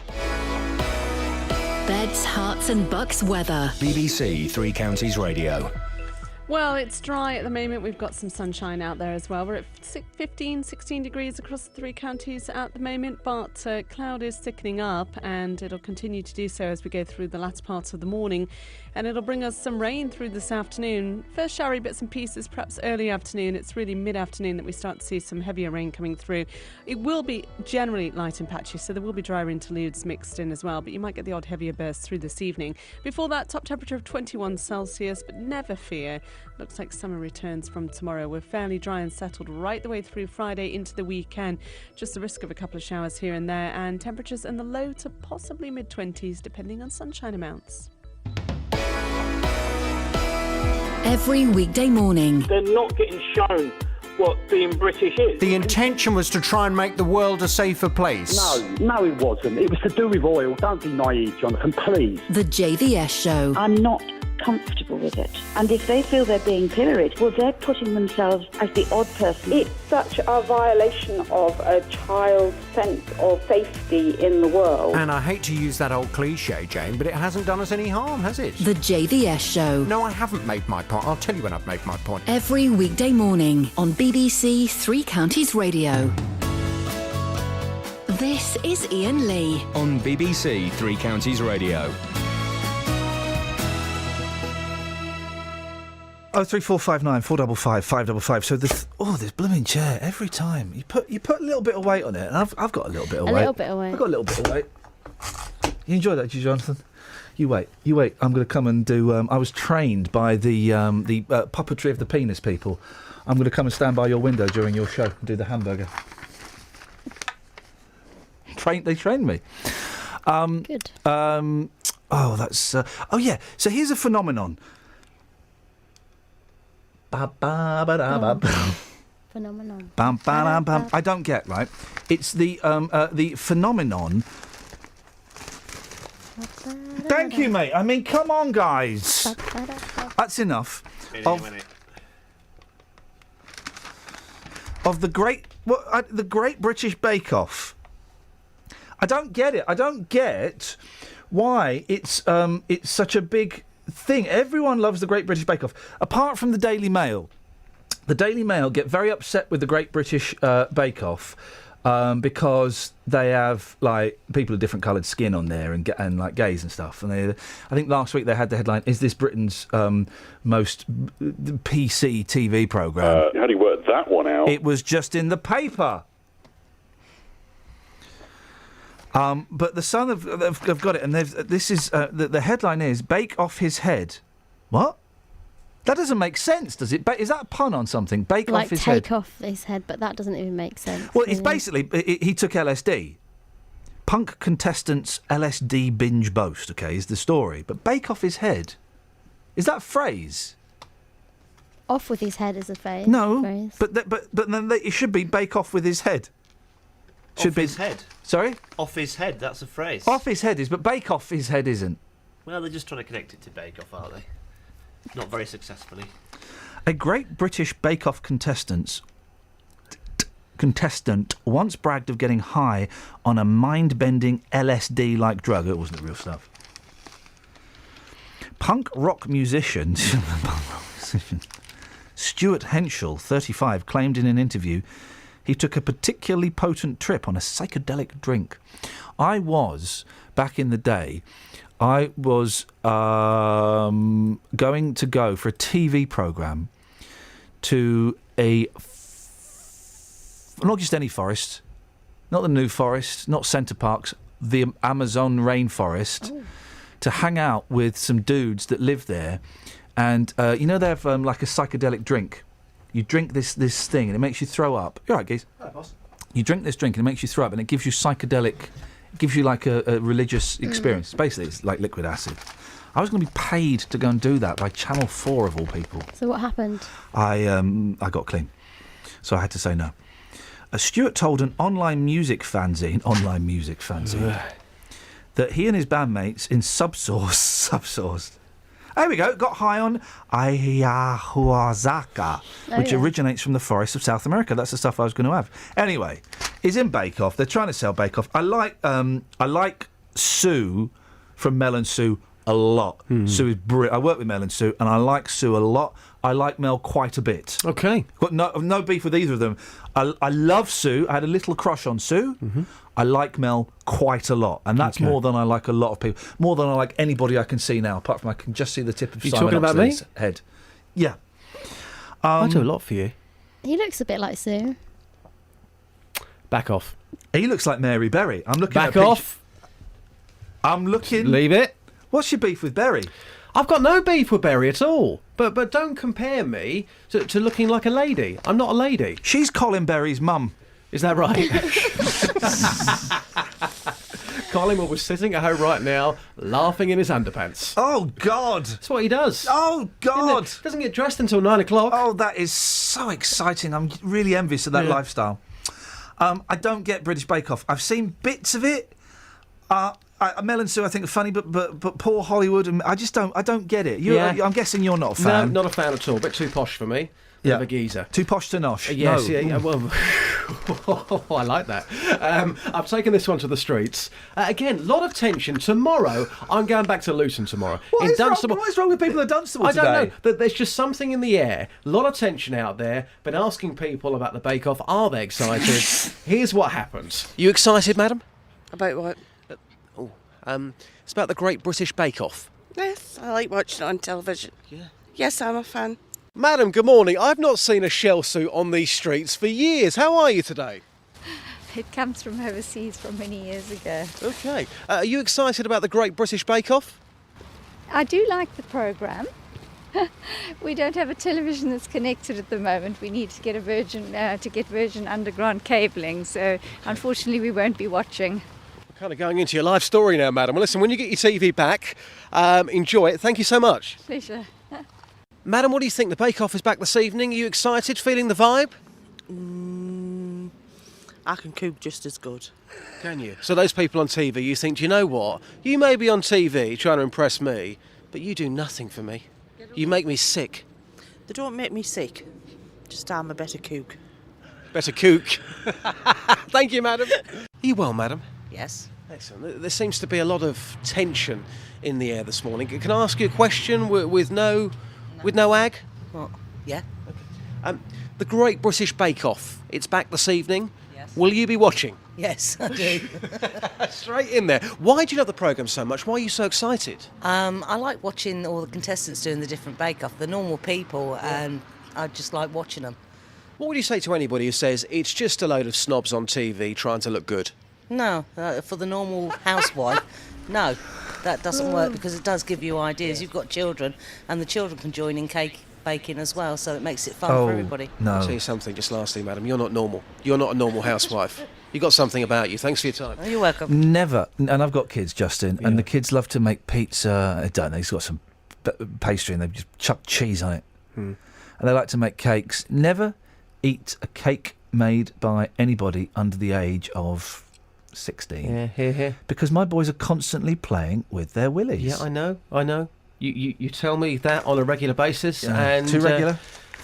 Well, if it's fact, it can never be too regular. I got a bit distracted earlier on because I got sent this picture of my boys. They're on holiday. Oh, like lovely. a little doggy. That's Beautiful. like your Bentley, isn't it? It's Bailey. Bailey's. Yeah. Okay. Good stuff. Sorry, I'm sorry. There's a tense vibe out there, mate. You deserve better than that. Yeah, it's fine. It's fine. I can handle it. Are you sure? Yes, I'm sure. You don't go home and look at your wall of legends and say Bob Marley and the Beatles, Al Pacino in Scarface. Engelbert. Why? Sometimes I take it to heart, but sometimes I just think, you know what, people are busy and they don't. What do you mean want you take it to heart? What have they got to do with it? Well, why are you going to rival radio stations? I'm taking it to my heart. Oh, I do. Not so their sorry, heart. mate. It's okay, it's fine. But to be honest, it's all our heart. Yeah. Because they play such great hits. Candy by Robbie Williams. Got 30 seconds. We've been talking about Penn School. We've been naming all of the trustees that we are certainly aware of. And you've spoken to one of them. Yes, we were passed a telephone number by a listener. Yep. Paul Ricketts, one of the trustees of Penn School. Yep. I made the phone call about 8:20 this morning off the back of your chat with Amanda. I said, hi, it's Justin from BBC Three Counties Radio. I'm not talking to you. Phone was slammed down. Why did you phone him up and say you're not talking to him? I phoned up and said, it's Justin from BBC Three Counties And then Radio. and then he said to me, I'm not talking to you, and slammed the phone down. So still, we are yet to hear from any of the trustees on the phone, at their convenience, of course, on your programme. And just, Amanda, I think, mentioned Mr. Ricketts in the interview, and he said over a year ago that if the school closed down, he had more to lose than the parents. Justin, excellent stuff indeed. Travel news for beds, cards and bugs. BBC Three Counties Radio. In Bassingbourn on Old North Road, it's very busy between the Causeway and the A505 at Royston, and in Watford on the Lower High Street, that's very slow at the Bushy Arches. In St Albans, it's busy on the North Orbital Road between the Park Street roundabout through the roadworks to the London Coney roundabout, and the A41 is slow southbound from the Hemel Hempstead turnoff approaching the M25 junction 20 for Kings Langley. On the M25, it's still very busy anti-clockwise between junction 17 for Maple Cross and 16 for the M40, and on the trains, London Midland have delays between Wolverhampton and Shrewsbury. That's because of an accident where a vehicle has hit a road bridge. Samantha Bruff, BBC Three Counties Radio. Thank you, Sammy. Here's a text. Iain, a friend of mine died potholing. Flippin' heck. Local and vocal across beds, hearts and bucks. This is BBC Three Counties Radio. Thank you, Iain. Good morning. Welcome to the JVS show. I'm Jonathan Vernon Smith. It's Wednesday. It's 9 o'clock, and on today's Big Phone In, what's the best way to tackle dog owners who don't pick up the poo? A man angered by owners not clearing up after their dogs has started dressing in military camouflage and hiding in bushes to catch people in the act. Andrew Hawes plans to take photos of offenders and will threaten to put them on Facebook unless the owners clear up the mess. Mr. Hawes, who's an HGV driver and father of 4, has spoken to me ahead of today's programme. Listen to what he has to say in just a second, and I'll take your calls. What is the best way to tackle dog owners who don't pick up the poo? Here's my telephone number for your call. It's 03459 455 555.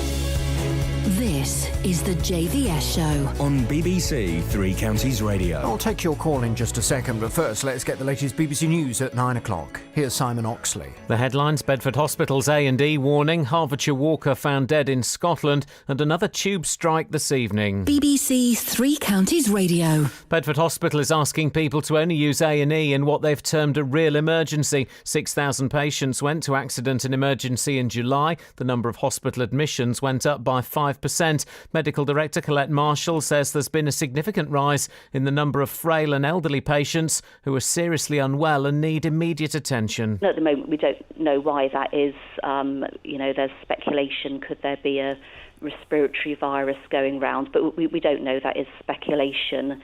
So I think it is a combination of factors, a sort of natural rise due to the school holidays combined with many elderly people coming through our doors as well. Search teams looking for a missing Hertfordshire man in the Scottish Highlands have found a body. 60-year-old Iain Bell was reported missing on Monday. Police say there are not thought to be any suspicious circumstances.